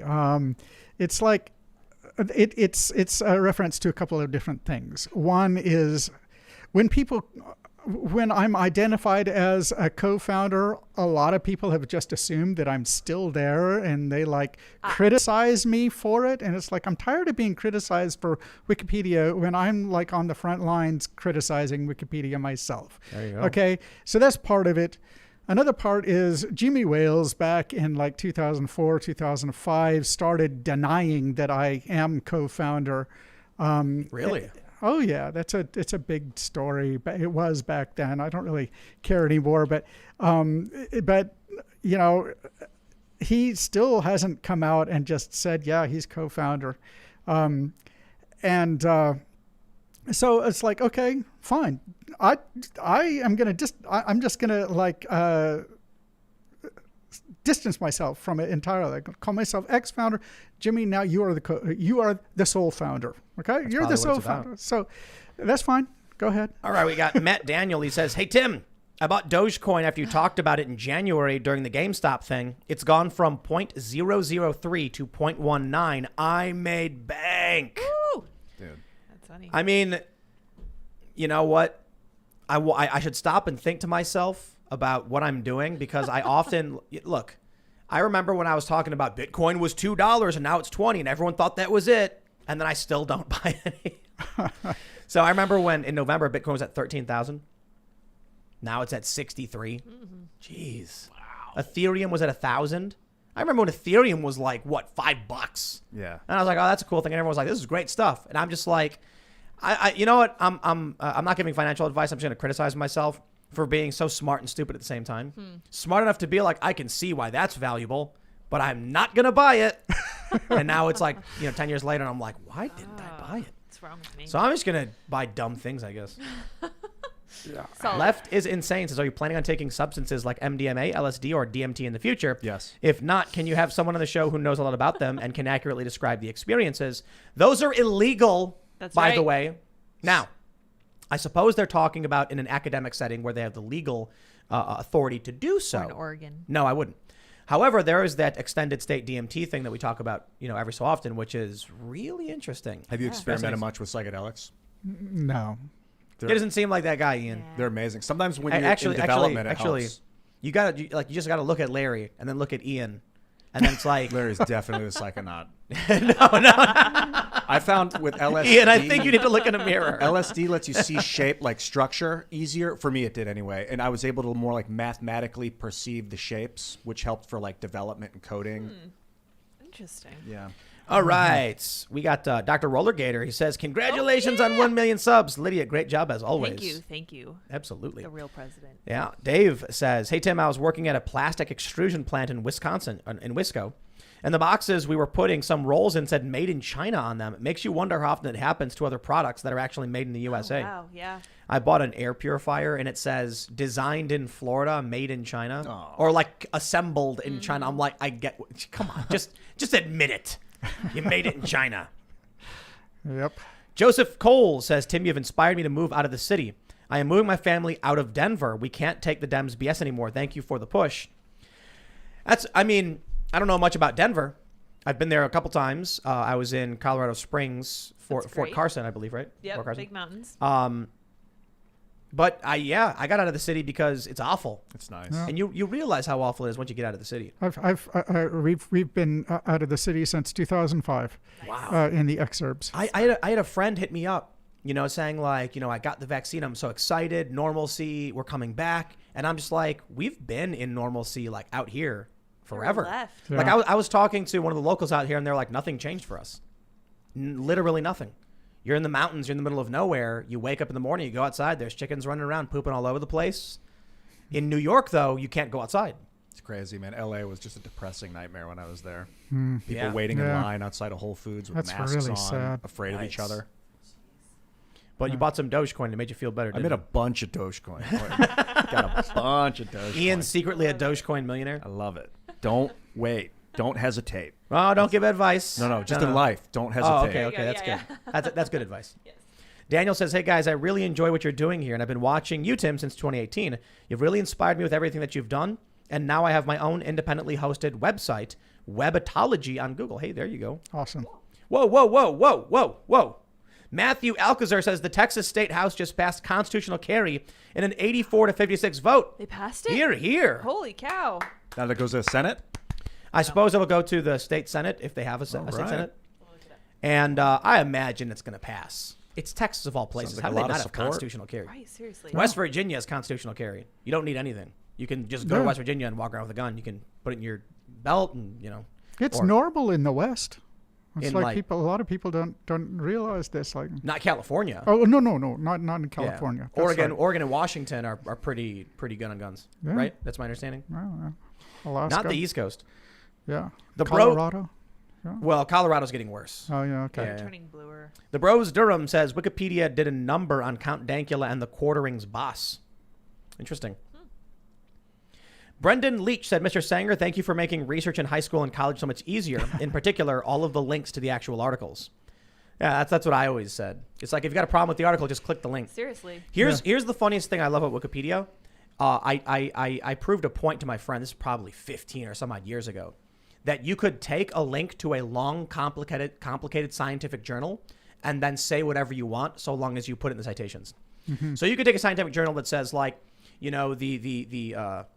the reality of sleeping babies in a construction zone or something, and then find an article about sleep apnea, and then say whatever you want. Loud banging noises have been found to be soothing for babies. Yeah. And then put that citation next to it. People would click it, see the journal, not read the journal, and assume it was true, and it would just stay there. That's one of the Wikipedia's many dirty little secrets. They have very many, and that's definitely one of them. That a lot of the citations don't actually say what they're supposed to say, right. Or they have basically added their own bias to what a less biased source says. Right. Yeah. It's I mean, news outlets do the exact same thing. Pathetic. Yeah, absolutely. Framing tools. Yeah. Brilliant. Powerful. So my favorite, you're going to love this, is we had the big story about Russian bounties on American troops. Mm-hmm. Turns out it's not true. My favorite thing is, instead of coming out and saying the story's not true, what they said was, well, we had low to moderate confidence that Russian agents sought to encourage the Taliban. And I'm like, wait, hold on. If you said we had low to moderate confidence that Russian agents encouraged the Taliban, I would assume there was a small likelihood they actually encouraged it. When you say you had low confidence they sought to encourage them, you add that word, and what the story really is, they think Russians at some point considered talking to the Taliban, but probably didn't. Yes, I'm seeking to be a trillionaire right now. Mm-hmm. So no article's going to say that I'm a trillionaire right now. Well, no, it would be like saying, breaking news: Ian Crossland, paid $1 trillion, paid $1 billion to build a helicopter in his backyard, and then it's like later, it's like, well, actually, the story may have not been true, and then the quote you give is that you sought to pay $1 billion to build a helicopter. Dirty. Yes, I seek to find Excalibur from the Lady in the Lake, and then become the true king of the Britons too. Tim found Excalibur. That's right. Yes, Magic. or it's Quote me on it for now. They're creating another point removed, where the story is actually, it's probably some like Russian guy who was like, hey Vladimir, do you want to pay Taliban to kill Americans? And then they're like, nah, okay. And then they're like, write it down and publish. We have low evidence. What do they say? Low to moderate confidence. Low confidence that Yes. it may have happened. All right, we got student of history who says, these people have tickled the dragon's tail, and now they will see the wrath of Veritas. If he is going after them, I say go forth and reap all you can. He has taken their dignity and professional honor. Now he'll take the smear merchants' ill-gotten gains. It's going to cost a lot of money. I mean, look, Veritas is seeking to raise $1 million to go up against the New York Times. They're going to need to raise millions more to go up against Twitter and CNN and Brian Stelter and Anna Cabrera as individuals. We'll see if they have it. All right, let's see where we're at. Jacob N.M. Clutter says, Tim, I think you guys are looking at James not suing Wikipedia the wrong way. He's going after the New York Times to weaken or destroy Section 230. If he succeeds, that would open Wikipedia up to be sued. Yeah, this is interesting. This will be interesting. There's a lot of dead citations as well. For instance, Sure. the news outlets change their articles every day, minute after minute. They'll publish an article, then update it an hour later. Someone on Wikipedia will take an article that says, Ian Crossland did a backflip, put it up on Wikipedia as a fact, and then an hour later, when this editor is long gone, the article changes to say, correction, it was a front flip. Now you've got a bad citation. I wonder if we'll be able to fix hyperlinks so that in the future, if the receiving end of the hyperlink alters, the hyperlink disappears. I think that was a proposal in the original World Wide Web specification, if I'm not mistaken, and they decided against it because they wanted to keep the system maximally simple. If you start trying to track stuff like that, it just becomes much too difficult. So yeah, I have the last little tidbit directly from one of the co-founders of the World Wide Web, who actually is has weighed in the Knowledge Standards Foundation, which is developing the Encyclosphere. I'm proud to say and humbled to say, but yeah, he basically said a lot of the decisions that we made and a lot of the reason why HTML is as sloppy as it is that we wanted it to be simple and flexible. And that was the right decision to make. Basically, it wouldn't have flourished the way it did if it weren't kept that way. Is that Barlow? John Barlow? No. I like that guy a lot. Someone mentioned in the comments. I don't want to name his name okay. because I didn't have his permission to. Oh, okay. So. Shout out to the dude. We have a comment. Just a regular comment. They said, Ian is a back-flipping, dog-punching white supremacist. Tim Pool. Quote it. Yeah. Because whenever I make reference to fake news, I'll be like, they'll say Ian did this or Ian did that. Start my Wikipedia and I won't take it down. Oh, yeah. So here's the funny thing, too. It would not be a lie if a news outlet said Tim Pool accused Ian of punching a dog. Or they would say, Tim Pool said, quote, Ian punched a dog, because I did say those words. Context is irrelevant to these people. Then someone would take that and put it in Wikipedia, Ian has been accused of punching dogs. Like, that's the laundering of information. And flipping backs. You guys ever do a backflip? Flipping backs? I have done many backflips, actually. I used to go to a parkour gym every so often. It was fun. It freaked me out. Backflips? Yeah, I should do Front one. flips are easier. I mean, I guess actually backflips are easier, but scarier. Do you do backflips or back walkovers? Backflips. Oh, that's So I impressive. used to well, I mean, I don't do them anymore. Yeah. But there's actually a video on my YouTube channel that people won't be able to find of me doing I jumped up onto a platform and then front flip off of it. Yeah, I probably could still do front flips. I mean, I still skate and skateboard and stuff like that. So I've got a son who's trying to learn. Yeah. skateboarding or parkour? What's that? Skateboarding? Oh, no, doing Front flips. Doing flips. Yeah. There was a parkour gym in Brooklyn. Now to go there and just bounce around. It was a lot of fun. I was really good at doing side tucks. That for some reason that seemed the easiest to me, and I think it's because it's the least scary. Like when you do a front flip, you got to jump right. Your head's going down. You do a back flip. You don't want your head. When you do a side tuck, your head is not exposed. It's like you fall on your back. And it was really easy to learn because cool. what I would do is this is how they taught me. I would just roll over. They had this big foam obstacle, and you just jump and roll on your back. And then eventually they have you jump more and then they take it away and then you're side tucking and flipping. And then, yeah, the parkour stuff was fun. It's good fun. All right, Krista Lucas says, I live in Albuquerque, New Mexico, and 20 cops quit over the weekend because of protests. Bravo. I'm applauding. Good. And I quote, they do not feel supported here and they don't feel trust. They feel second guessed and they don't feel that they can do their job. No matter how perfect they do their job without getting in trouble. I am going to look into that. That is a great story. I would love to go in depth on. All right, let's see. Knuckles says Dogecoin to the moon, 23 cents. So that was actually a little while ago. I think it's actually at like 28 cents right now. Amazing. People are. Snap. How is Dogecoin skyrocketing like this? It's funny. I'm going to buy. That's why, yeah. I'm not telling anybody to do anything. I'm going to buy more. Might have to do But that. it's only because it's funny. It might be peaking right now, so you might want to wait a day Nope. or two. You're just going in. Nope, don't care. I went in at 9 cents and I don't regret it. It I did wanna- go down, but then it Yeah. went back up. I want to right. be. I'm not spending that much money. Like it's not like I'm throwing tons of cash into this. I bought a little bit. It's funny. I want to be able to say I have Dogecoin. That's it. Yes. Did you buy Doge? I did. I should have bought it months ago when it was funny still, but there you go. All right, Jandon Patterson says, got the whole gorilla t-shirt collection, even a pink diamond gorilla t-shirt for the wife. Oh. Got 2 of the regular plus 2 versions. I am a gorilla 25 member Timcast.com as well. Thanks for telling the truth, and big thanks to Miss Lids. Oh, thanks. Yep. We we got so much hiring to do. We need a web dev. So somebody who lives in the DC area, email jobs@timcast.com. This is a web editor position. We're looking for somebody who can just maintain and knows how to handle WordPress and probably CSS.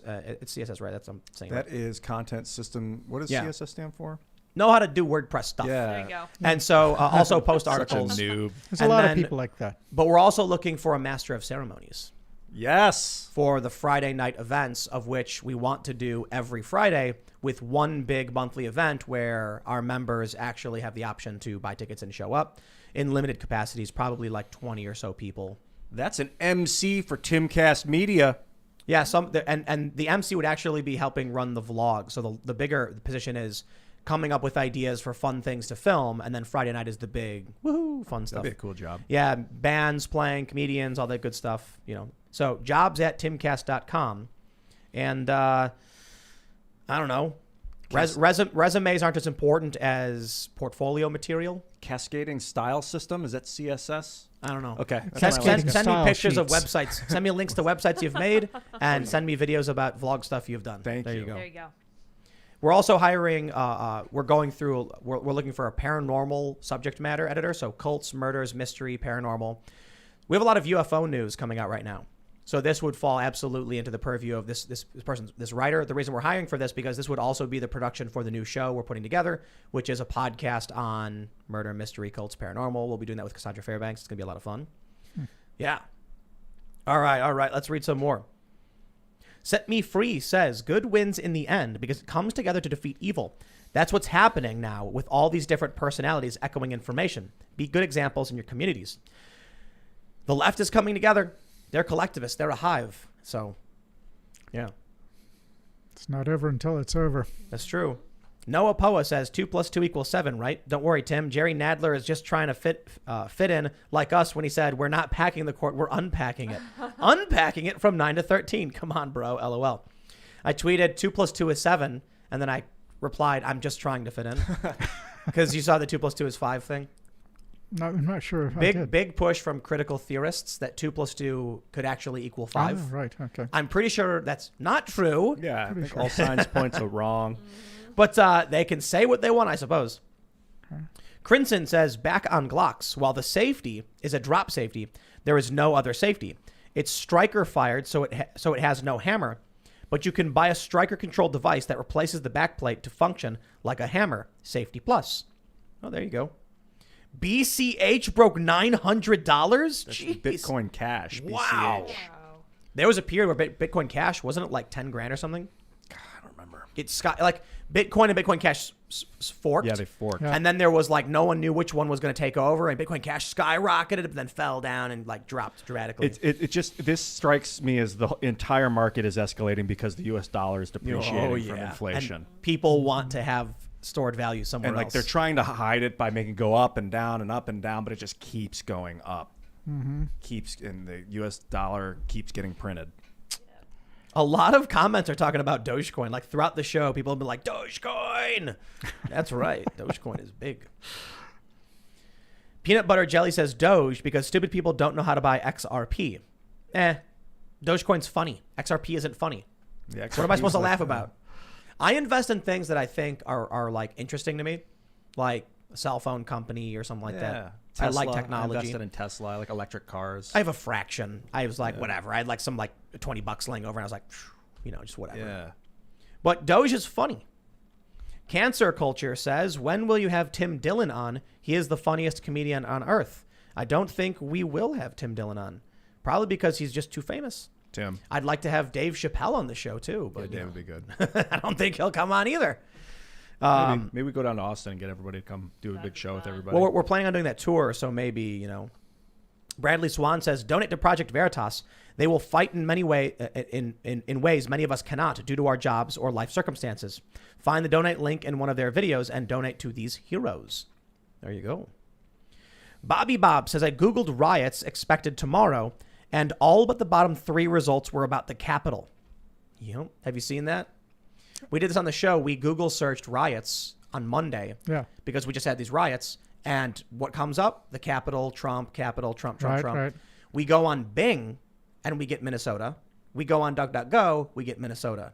Google is absolutely filtering out Totally. Minnesota. But if Oh, you it's Google been proven. protests, you'll Yeah. get the riots. Yeah. Now, Interesting. They'll call them protests. the reason we know it's Google is because CBS, NBC, CNN did write about riots. And you can see those articles on Bing and DuckDuckGo. Yeah. So that means Google was filtering these out, so you couldn't see them. I Google noticed- is evil. CNN was reporting on Biden wanting to pull troops out, but that Trump had wanted to pull them out by May 1st, and the Taliban's like, get out by May 1st. Biden. So CNN kind of transparently reported on that. I didn't expect them to acknowledge that Trump wanted us out. JP McGlone says, Tim, Duke University in North Carolina is requiring the vaccine for students to enroll this fall. This affects new and existing students. Students who don't want it but want to finish undergrad are in a tough place. Thoughts? College is stupid. So if a bunch of students don't want to get the vaccine and they don't want to go to school, I don't care. I think first and foremost, always talk to your doctor. I don't like the idea of mandated vaccines. However, if a private institution like a university wants to require that, then then don't go there. It's that simple, isn't it? I look, most of my friends have gotten the vaccine. Most of the people, I think maybe not most, but a good portion of our guests have all gotten the vaccine. A bunch of conservative guests are like talking about how they've already gotten it or getting it. So it's a really weird thing to see like Donald Trump talking about getting it, to see Ivanka Trump literally taking her vaccine selfie. I do think the vaccine selfies are a bit like, eye-rolly. But it is weird that like Ivanka literally is coming out and like, get this. Trump sent out an email where he was furious that the FDA and the CDC pulled the Johnson & Johnson vaccine. He was like, I did this. I deserve the credit. They're trying to make me look bad. But there are so many people who are like, not, they don't want to get the vaccine. I'll tell you this. I believe in freedom, individual liberty. You do what you want. If a private business wants to require it, that's where the problem is. Because the vaccine passports is the freaky, invasive stuff. But I do think ultimately you just got to talk to your doctor, and I think you should take your doctor's word for it. Yeah. I mean, if you don't trust your doctor, you got bigger Or problems. take a doctor's word for it. You don't, you're not No, your bound doctor. to. Well, you have second Dr. Fauci opinions. is You a can have- doctor. Yeah, you can have multiple doctors. You can A have, second opinion is still your doctor. well, you could go to another doctor and get That's another your opinion doctor as well. Right. Yeah. You can go to 10 doctors. They're all your doctors. Yes. I'm saying don't trust people on TV or YouTube. Oh, yeah. Don't take my word for it. Trust us. Talk to your doctor. I think what the problem is private corporations do at a certain point have a right to say, like, we don't want you coming into our institution or whatever. The issue is when all of society does it, you have this problem. And I think that's where you might need regulation to defend rights, maybe under the 14th Amendment. And I cite the, was it the Cuyahoga River burst into flames? It did, yeah. All of these companies were contributing a little bit of the pollution and saying, it's not me, I'm only doing a little bit. And then we were like, okay, but y'all can't do it at the same time. So it's the same thing with the vaccine passports. It's fine. I think if the company's like, you should have a vaccine, it's a problem when a regular person can't buy food and is not being treated fairly in society because of a medical issue. Right. And I'm not talking about anti-vaxxers. I'm talking about people who are literally told by their doctors they advise against the vaccine for several reasons, of which there are many, many reasons. Not everyone is able to go out and take every drug. So let me address this person's question. This is an idea I like to get out there. I've been talking about it since the 90s. I'm a big advocate of degrees by examination. Basically, it's a way to basically do something like homeschooling at the college level. And what I really want to exist is, and I've never seen this before. I mean, degrees by examination exist, and they're very cool. You can look into it. There's, I think it's Empire State College in New York, and then there's a system also in New Jersey and other places. I think Arizona has a program like this. But what I would like to see is a committee of like 3 or 4 professors who do like a portfolio examination and an oral exam and maybe a written exam that comes at the end of a course of study. And then those people, just by themselves, independent of any institution, they declare that you have knowledge that is the equivalent to a bachelor's degree. Is there any reason why a lot of people would you accept as the CEO of your company? Would you accept that as like proof of being college educated? I I don't think proof of college education means anything. Okay. Is the issue. So I you know, as a joke, I used to tell people that I had a PhD in nuclear physics, and they would be like, "You do?" And I'm like, "Yeah, absolutely, from the College of Milton," and they'd go, "Oh wow," and they wouldn't ask anything beyond that. So it's my brother actually made that up, and the point is, I never said it was an accredited university. I never said I never even elaborated. People just assume things are true. It's the stupidest thing to me where someone's like, "I got my piece of paper." It's like, okay, you know what I did?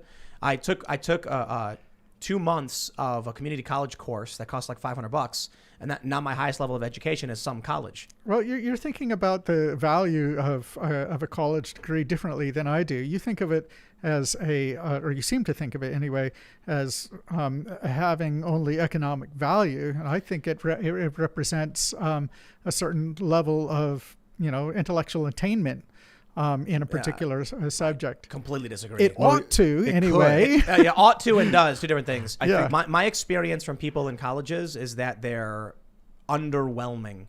I mean, I've gone to MIT several times. I spoke at MIT for one special event in front of a large group of people from various backgrounds, talking about media technology, drones, the things we were applying them to. And it was fascinating to me that the people at at MIT of all places who are working on this tech knew less about this tech than I did. As some random dude who went out into a parking lot and bought a drone and hacked it with his buddy, running the SDK through Linux and then screen grabbing to broadcast. And I'm like, we just did it. And then I was really amazed the first time I went to MIT and I saw their lab. It's cool. Saw the things they were building. And I was like, my buddy does this in his garage. Yeah. And he's not spending tens of thousands of dollars on tuition to do it. That's weird to me. Yeah. You guys are both making interesting points, because I think if it was a comprehensive enough examination that elucidated that the person really does understand this breadth of knowledge, Yeah. that is almost better than someone that went to class for 4 years, I different agree. classes, sat there, barely listened, went in, wrote down the test information they remembered, and then forgot it within a few weeks. Yeah. So just going there and being there doesn't necessarily mean you understand the concept. I would love to see examinations taking precedent. This is why I just said resumes mean very little to me. Send me your portfolio. Well, and- I mean, okay, maybe for jobs here, but in larger institutions where HR has certain requirements. Stay away from those jobs. Okay, And this don't this, disagree, but okay, not Right- everybody is going to take your advice. Oh, they should. Right now, college degrees, in my opinions, are evidence to the contrary of independent thought, the ability to think critically and solve problems. And the reason is, the people who go to college right now are the ones who were just told by their parents to do it, and they don't know why. I think the statistic is that 50% of people change their majors, like some ridiculously large number. They don't know what they want to do. And so I prefer to find people who are like, I pursued my dreams and tried to solve problems on my own. I didn't go to college. Because then you're going to have someone who's a problem solver, a thinker, someone who can think critically. The people who I've found when I've worked for various companies who have college degrees, they just did what they were told. Well, and they're really good at just doing what they're told, but I need people who can solve problems, and I need quality control. I'll tell you, I did. I think there's an important point to be made here. Again, you're just thinking, and you're not the only one. Most people think of college degrees this way, and the value of a college education this way. It's basically an economic transaction. I think you're misunderstanding me. Okay. People are supposed to go to college to learn how to think critically and develop intellectually. And some do. Some, but most don't. And Okay, so the fine. issue is, Fine. Well, then that's the criticism. In my The experience- criticism isn't a criticism of college per se. It's of how college is pursued today. I don't like how it's pursued today. Absolutely. Right, As a former college professor myself, I remember people at Ohio State and Columbus State, and no offense against the people who go to those institutions. They're very smart, actually. They had no motivation to better their minds and to get a liberal arts education. That means something important. A lot of people who go to these institutions, they don't even realize what it means and why it's important. Here's the issue. Okay. I used to love playing Magic the Gathering. I now say I hate the game and don't play it because the game's bad. Because I spanked them like 100 times at it. No, the game's bad. The power creep has gone insane. That is It's become boring, structural. monotonous, And people use essentially crowdsourcing to solve the games as soon as they're made. It's just not fun anymore. Net decking. Yeah, net decking. It's just competition has become boring. The win ratios are predictable. It's just become very boring. And then you have new cards coming out that are just insane power creep. I'm not going to sit here and be like, no, Magic the Gathering is great because of what it used to be. Well, it's not that anymore. College may have been a place where you could show up and learn and explore and experience, but it's not been that way since my entire life. It has never been that. Well, this is actually one of the reasons why I am pushing young people. I occasionally do this on my blog, and I've been talking to my sons about it too. That education is super important. It's really important. It isn't important for educational reasons, or sorry, for economic reasons. It's important for educational reasons. For developing your mind, it actually makes life more interesting. And it's hard to explain why this is, why knowledge is important. Having it in your head, not just in a place to look it up. Knowledge, having a systematic understanding of the world is important. I'll give you an example of how I think about this, right? So I started reading the Bible, and I've read it through all the way through twice in the last I guess 15 months or so. I'm starting again, and I'm also like reading commentaries and stuff. I'm actually getting into it. I'm doing reading a little bit on the side, obviously. That is very similar to the reading that one would get at seminary. I have absolutely no motivation, no desire to go to seminary. I have talked to a few seminary professors, though, and they're actually interested in my whole proposal of like saying, declaring Sanger to have like a Master of Divinity degree in 5 years after you've gone through these, texts and written certain things and that sort of thing. I think that would be, but the reason I'm doing it is not so that I can like do anything with the degree. Other than. But we agree on that. Okay. Oh, good. But you're not saying these things, and I am. So I'm confused. So you're saying that you're not going to seminary, but you're learning anyway? That's my point. Yeah. Why go to college to learn things you don't have to go to college to learn? But you're doing the kind of work that one does at going to college. So if somebody college type study is still important. Do you agree? College type study, and what does that mean? Reading difficult books, thinking deep thoughts about them, having meaningful discussions with other people about them, writing long papers, doing research. That's just study. It can happen anywhere. Sure. So if someone wanted to learn how to be successful... You haven't answered my question. Is it important or not? Studying is important. Okay, good. Yeah, the idea that college is bad as an institution. Everything it represents is a corruption of these ideas. There may be some positive aspects within these institutions, but they are overwhelmingly corrupt. The best way I can explain it is there's a lot of good people even today in colleges. I don't support a lot of the institutions very much, but it needs to be said that there's a lot of people who they don't want to lose their jobs, and they're still decent. Even some of them are even conservative or libertarian. Simple question. Would you learn more about journalism going to college or hanging out in my house? You'd learn different things for sure. You would learn more about journalism hanging out in my house than you would in college. You know how I know? Okay. Because I've actually been called to speak at numerous colleges. Sure. And it's amazing when I was a 25-year-old high school dropout with a backpack, and I was called to give guest lectures for PhD courses in journalism, and they had no idea any of the modern components of journalism. It was fascinating. Oh, they could tell me things about, Woodward and Bernstein. Uh-huh. And I was like, is that relevant to today's modern understanding of how journalism newsrooms operate, about how to gather news, how to disseminate information, how to be a journalist? Yeah. So I'm out here, I'm 25, and I was consulting with the BBC, sitting down with their mobile experts, explaining to them like what to do, how to do it. Universities were asking me to go and speak there.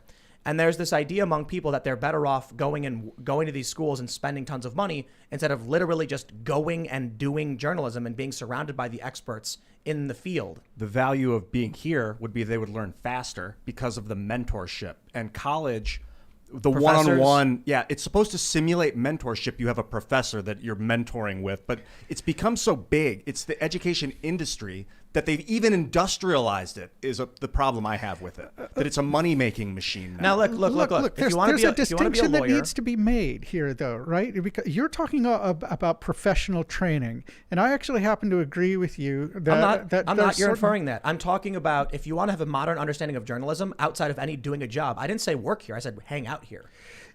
No. But I understand. But this is all in the context of discussion about the value of college education, and your point seems to be that learning in the context of on the job, basically. If you're a consulting, again, I got to stop you. I didn't say work here. Okay, okay. Right. Fine. So someone who's literally sleeping on my couch will learn more about journalism than someone in a college classroom. Okay. Yeah, I kind Has of. nothing to do with work. No, I because they're kinda going to hear get that. conversations about the president of CNN, high-level staffers at various news organizations. They're going to see various top-level journalists who will be hanging out here and telling them stories, as opposed to going to college. What they will not get is a liberal arts education. Okay? What does that mean? Well, a liberal arts education, it has a number of different components in which basically you systematically develop an understanding of the world through a study of the great books and of... Why wouldn't they get that? Well, I don't know. Do the people who work here often read Homer and... Yeah, I think we have 3,000 books. No joke. We get sent dozens of books every week, and we have tons of bookshelves with classics? The I'm great books? Pretty sure we do. I was just handed The Art of War, for instance, and we've got a bunch of different versions of the Bible. If you don't want to read, then you don't read. Yours is a very unusual workplace. Then I guess I But should it's say. not about work. They're it's some a lot of everyone here is doing something, but for the most part, we get books sent here. Some of them are insane.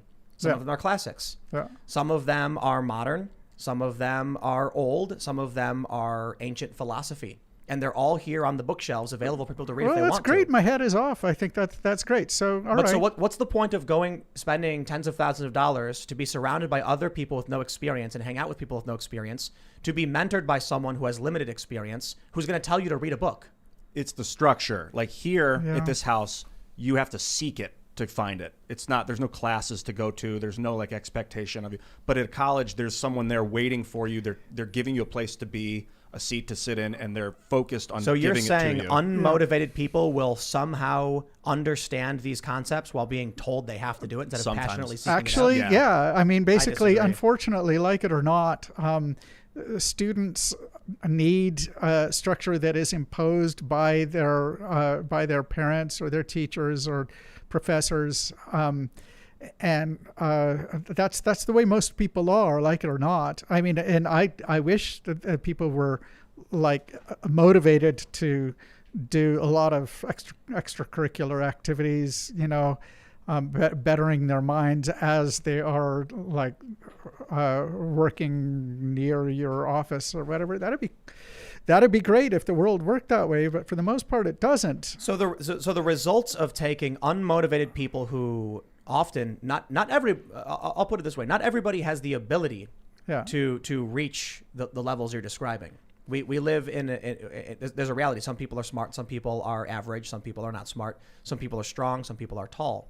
I read this really great article years ago.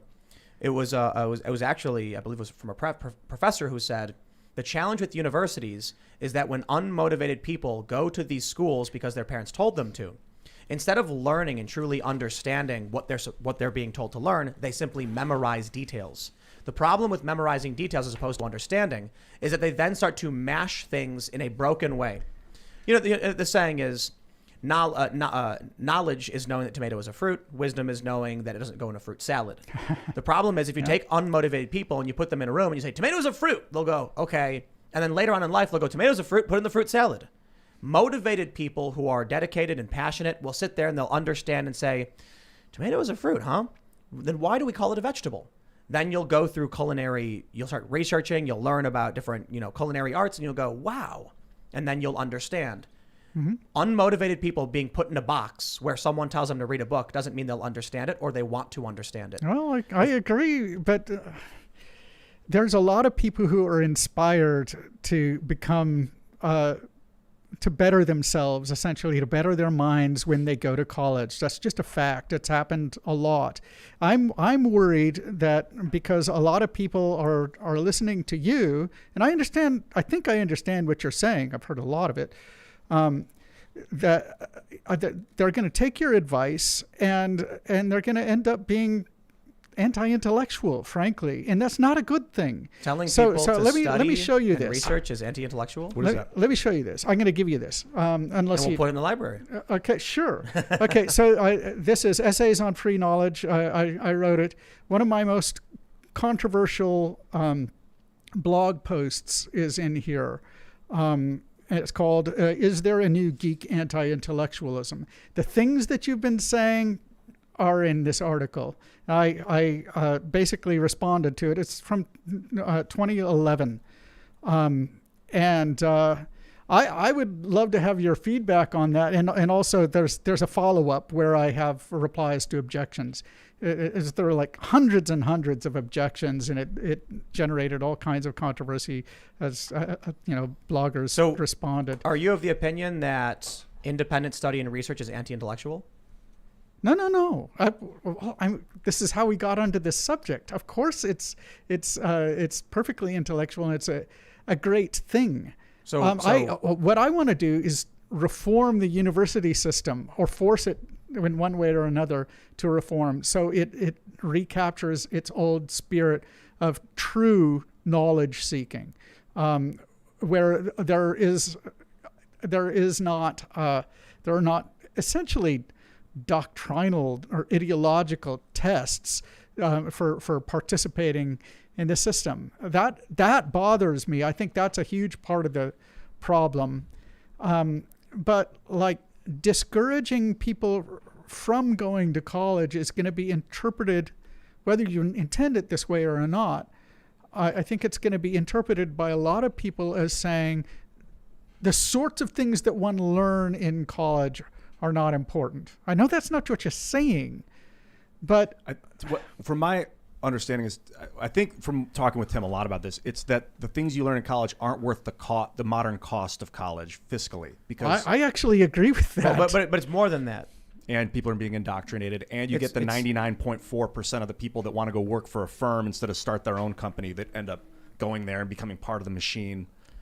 I've spent a lot of time at various universities throughout my life, and boy, did I find it laughable. I lived with so many people who spent so much money going to college, and it was remarkable to me how I could sit in a room with people and explain to them basic concepts you'd think a freshman in college would have learned that they don't understand.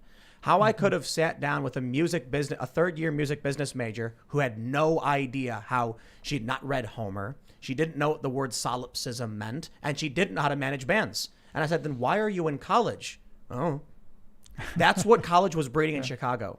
So maybe your experience, the way you viewed college is this positive thing that needs to be brought back. The way I see it is it's corrupted. And so encouraging people to go into corruption won't improve it. If the system is reformed, then maybe later we can say, hey, this is actually good, go do this. However, technology maybe has made the whole institution archaic. You look at the story of someone like Aaron Swartz, who helped contribute to the foundation of Reddit, as well as, I think, wasn't he involved in RSS? Or no, I'm sorry, Creative Commons. He was like 13, and he was on the internet. Oh, yeah. He got involved with very prominent individuals. I remember him. I had some interactions with him back in the day. So how do we encourage young people to be inspired, to get involved, to seek out on their own? College does the opposite of that today. Mm-hmm. It beats people down and dulls them and makes them hate these things. Mm-hmm. Maybe not completely, but in a very large way. And then they come out with massive debt. They become indentured servants. And many of them, because of the hopelessness, become communist. Yeah, no. Geez, I agree with all of that entirely. I don't. What we agree on is we want to encourage people to read the classics, to read philosophy, to understand these deep questions and thoughts, but it's not going to happen. Or we can agree on that. Yeah. Now, my opinion is college is corrupted, siphons money, makes people disinterested and leaves them as angered, indentured servants. Yeah. So it's a bad thing. Well, I would disagree with that. I do believe that it makes people indentured. I've been to college 20 years ago, so maybe it's changed, but I learned a lot, and I would pay that debt thrice over to have that experience again. So what if you hung out at Hackerspace instead? I guess I don't disagree in my own case. Yeah. What if we just turned the local libraries into hackerspaces and you can go and hang out for free? Oh, that'd be such a good use of libraries. Right. So the issue is technology. But the books are still there? Of course. Okay. And the internet. So I hung out at various. I traveled around. I met a lot of different interesting people. I had access to the internet, so I was able to read and research. Well, that's how a lot of people do use libraries. I mean, Absolutely. I go and do work at libraries sometimes. So we can abolish college, but recenter libraries as the centers for inquiry, investigation, research, knowledge seeking, but also activities. Yeah. Libraries are amazing. I love libraries. I used to use them all the time when I was a kid. Get access to the internet, rent movies. People don't know this. Yeah. I used to go to the library because they had free movies to rent. And I would get books, movies, and I would go on the internet. Now what we can do is create community centers where people have fun hanging out with each other, exploring ideas. And you could have people come to the libraries and perhaps teach these people, and you could have a subscription model where each of these, we'll call them students, would learn from these teachers, but pay them $20 a class via PayPal. Cut out the middleman. No, they're free. This is precisely what I've been advocating. Teachers What he deserve to make said. a living. What Since the Ian is trying to 1990s. do is cut out the middleman of college and just exactly. pay I'm the teacher saying directly. libraries are free and there's no schedule, but there's no structure, there's no professors. You show up and Richard is there and he's machining rocket parts. And you go, what's he doing? Machining rocket parts. And then he talks to you about rocketry. And then one guy's reading a book on philosophy, Aristotle. And then kids are going around. They're being mentored by people who are talking about interesting things. It's just a scaling problem because if too many people are surrounding the rocketry guy and he doesn't have time to work on his product or enough, That's true he for can't college. explain exactly. So we've got to mediate for the scaling problem. I think We that's need why to you want to pay create them. Community centers where people can explore and expand and engage in practical activities. Now, I will stress there are absolute important reasons for college, and that's literally the sciences where you have to do these things under regulated conditions. If you want to be a lawyer or a doctor and you have to have certain credentials, yes, college exists for those reasons. So let me ask you first. Have you heard of different homeschooling philosophies like a classic method and unschooling and these different homeschooling I've heard of approaches? unschooling. I know the girl, Dana Martin. Let me sort of, I actually think we agree a lot more than we disagree, but you basically want your model, your mental model for education is essentially unschooling. My mental model for education is it makes room for that for people for whom it is good, but it isn't good for most people. Most people need more structure. My sons would not thrive under an unschooling model. They simply wouldn't learn the things that they should learn. I'm not advocating for an unschooling system. I'm saying there are benefits to converting libraries into hackerspaces because hackerspaces are greatly beneficial. Okay. I think there's many different ways people learn. Some people learn through physically grasping an object and rotating it. Some people learn through hearing from another person or from reading, through demonstration. But there's many different ways to learn. Those are not the things that are relevant to the controversy between us here. Right. That's relevant is does the education need to be regimented from above by some leader of the curriculum? Because look, there's some people who really want to learn. They have a hard time motivating themselves, and they actually want the direction. They need the direction, and they really would benefit too. So I'm not saying we don't have teachers. Okay. I'm saying the current institution of college is a broken down, old, rusty pile of garbage that you can't polish. Well, but I think if you're going to appeal to all the people that we need to appeal to, they're going to serve if we're going to serve all of their needs, then there's going to be something like college that emerges, even if it is like decentralized and so forth. But I think the issue is there's a reason why the left targets children. They don't need to appeal to the old people. Yeah. The old people walk away, and the young people do what the generation was told to do. Yeah. So what we need to do is we need to inspire young people. I appreciate the book. You got to sign that. Yeah, absolutely, sign it. Okay. We need to inspire young people to be seekers, Yeah. to be hackers, to be interested, and to achieve things. And there's probably some people who can't do it, and they need direction. But a lot of what I see happening is that young people are not being properly educated and motivated. Notably, that in America, we don't teach children anything before the age of 5, which is insane to me. It's like from 0 to 5, right? The most important years of your life. I taught my boys to read both when they were 1. They knew how to read picture books by the age of 2, and they were reading chapter books when they were 3. And the problem is most Americans don't do anything until they're 5. Which is ridiculous. Yeah, and they loved it too, by the way. I didn't force them at all. Yeah. Because kids want to learn. It's literally within humans to try and they always say kids will imitate you. It's because they're trying to learn. Yeah. So teach these kids things and congratulate them and make them feel good. Mm-hmm. The one thing that will really help people be inspired is if you've got a little kid and they go in and they're, doing something positive, and you cheer them on, and other people are like, wow, this kid's cool. They're going to feel good from the social acceptance. Yeah. It will encourage them to pursue doing good things.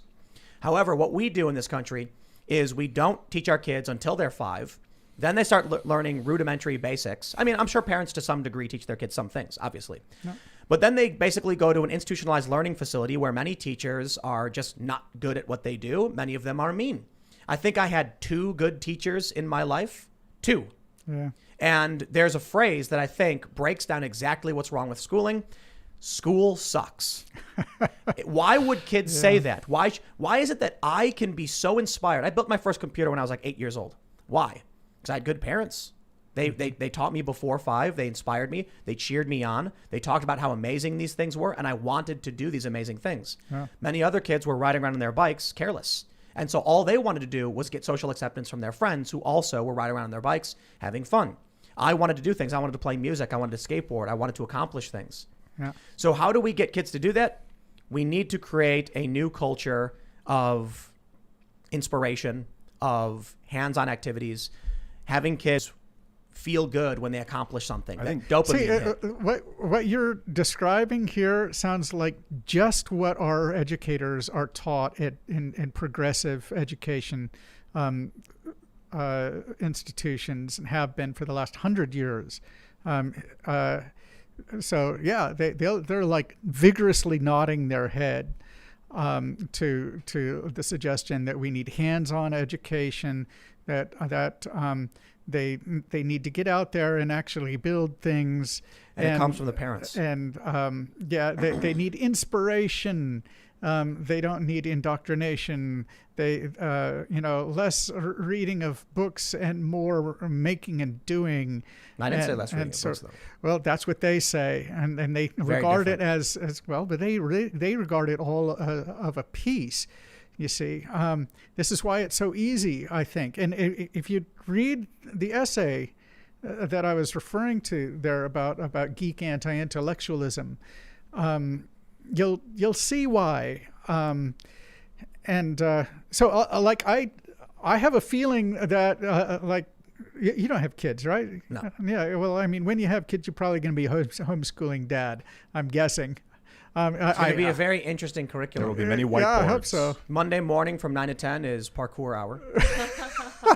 Then it's math time. With No, I'm sorry. I'm commanding it. Then it's going to be Brazilian Jiu-Jitsu. All right. Oh, boy. So the first is just to get loosened up, to climb around, to get that agility. And then the next hour is the Brazilian Jiu-Jitsu. Boys. And then you can earn crypto from your math class. See, I think gamifying education is going to be the wave of the future. Yeah. Because if you can earn crypto, even if it's just like non-fungible tokens that aren't worth anything, but you can spend on like a hat for your avatar. And then rather than riding around and showing your friends how cool you are outside, you'll go to class and be like, yo, I don't need video games because look how good I am at my class. You can see it in my cool My dude. son has actually stopped playing some of his IO games in favor of trading crypto. But So- you're agreeing with me Oh yeah. when I'm saying it's the dopamine hit. Yes. Getting kids to get that dopamine hit, a goal was accomplished. Yeah. The problem I see is that many parents don't do anything with their kids so the kids Yeah. don't develop this, this mindset. But anyway, Yeah. we've gone very, very Start long. rewarding the kids. Oh, yeah, I guess we have. Yeah. From This the has beginning. been absolutely wonderful. Thanks for hanging out and talking about Wikipedia. Really appreciate you coming, Larry. Absolutely. For everybody who's watching, we're not going to have an extended bonus segment tonight. Consider this the extra half an hour Free we did. bonus segment. Yeah, the Awesome. free bonus segment for everybody, and it was interesting. We Yeah. rolled with it, and but we are going to have more vlogs coming up because we do have one we're ready to publish. We're just there's like some bumps we're going to get through. Probably might be up like a Saturday or Sunday thing. We're going to start filming these. We need a master of ceremonies. Email us at jobs@timcast.com if you think you have what it takes. I'll put it this way. MC probably got to be able to play music and skateboard because you're going to be helping produce these vlogs. So, and we're also looking for a web dev and web editor. But you can follow me on every social media platform at Timcast. My other YouTube channels are youtube.com/Timcast and youtube.com/TimcastNews. This show is live Monday to Friday at 8 p.m. So subscribe, smash that notification bell, hit the like button. It's all greatly appreciated. And did you want to shout out anything, Larry? Mention maybe your book or social media, follow you? Sure. Okay. Well, okay. Go ahead and buy my book, please. Sure. I don't think So you're I'm intending hawking on it. promoting I'm it. hawking it. What- It's on Amazon. The ebook is also on Gumroad and Amazon. What is it called, the It's book? called Essays on Free Knowledge: The Origins of Wikipedia and the New Politics of Knowledge. And a lot of things that we've talked about actually are in this book, especially in the last new chapter, the future of the free internet. Cool. And then, Thank you for the book. yeah, sure. I want to encourage people who are interested in the Encyclosphere project, especially if you're technical. Even if you're not and you're just interested in this stuff, sign up. We're starting a seminar/deliberation about the policies of the future Encyclosphere, probably beginning next month, I hope. No promises, but it's going to be free. Donations are encouraged. And it's going to be serious. We're going to have, like, Bill Ottman has already agreed to Cool. to talk in our the week that we're going to do about decentralizing social media. So sign up for that seminar. Sign up for the Encyclosphere. It's encyclosphere.org, just like it sounds.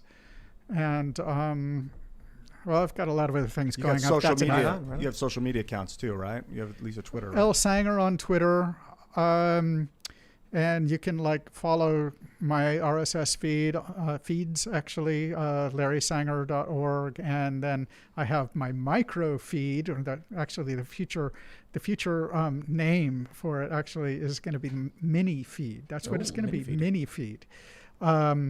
As it lives on StartThis.org. Right on. Very cool. Really appreciate you coming, Larry. Yeah, absolutely. And I'm looking forward to working with the Encyclosphere and Yeah. involving that in this Fediverse more and more, man. You guys can follow me at iancrossland.net and at Ian Crossland across pretty much every social media platform. So hit me up there if you ever want to message me or anything and get involved. Thanks. Very good. Super fun conversation. Thank you for coming, Larry. I feel like I learned a lot, even though this is way out of my field of expertise. I am Sour Patch Lids on Twitter, and join me on my quest to have more followers in the actual Sour Patch Kids account. We'll have fun with that. We will see you all tomorrow, but don't forget to sign up at timcast.com, become a member, because we got a lot of really cool stuff in the works. Thanks for hanging out, and we'll see you all next time. Bye, guys.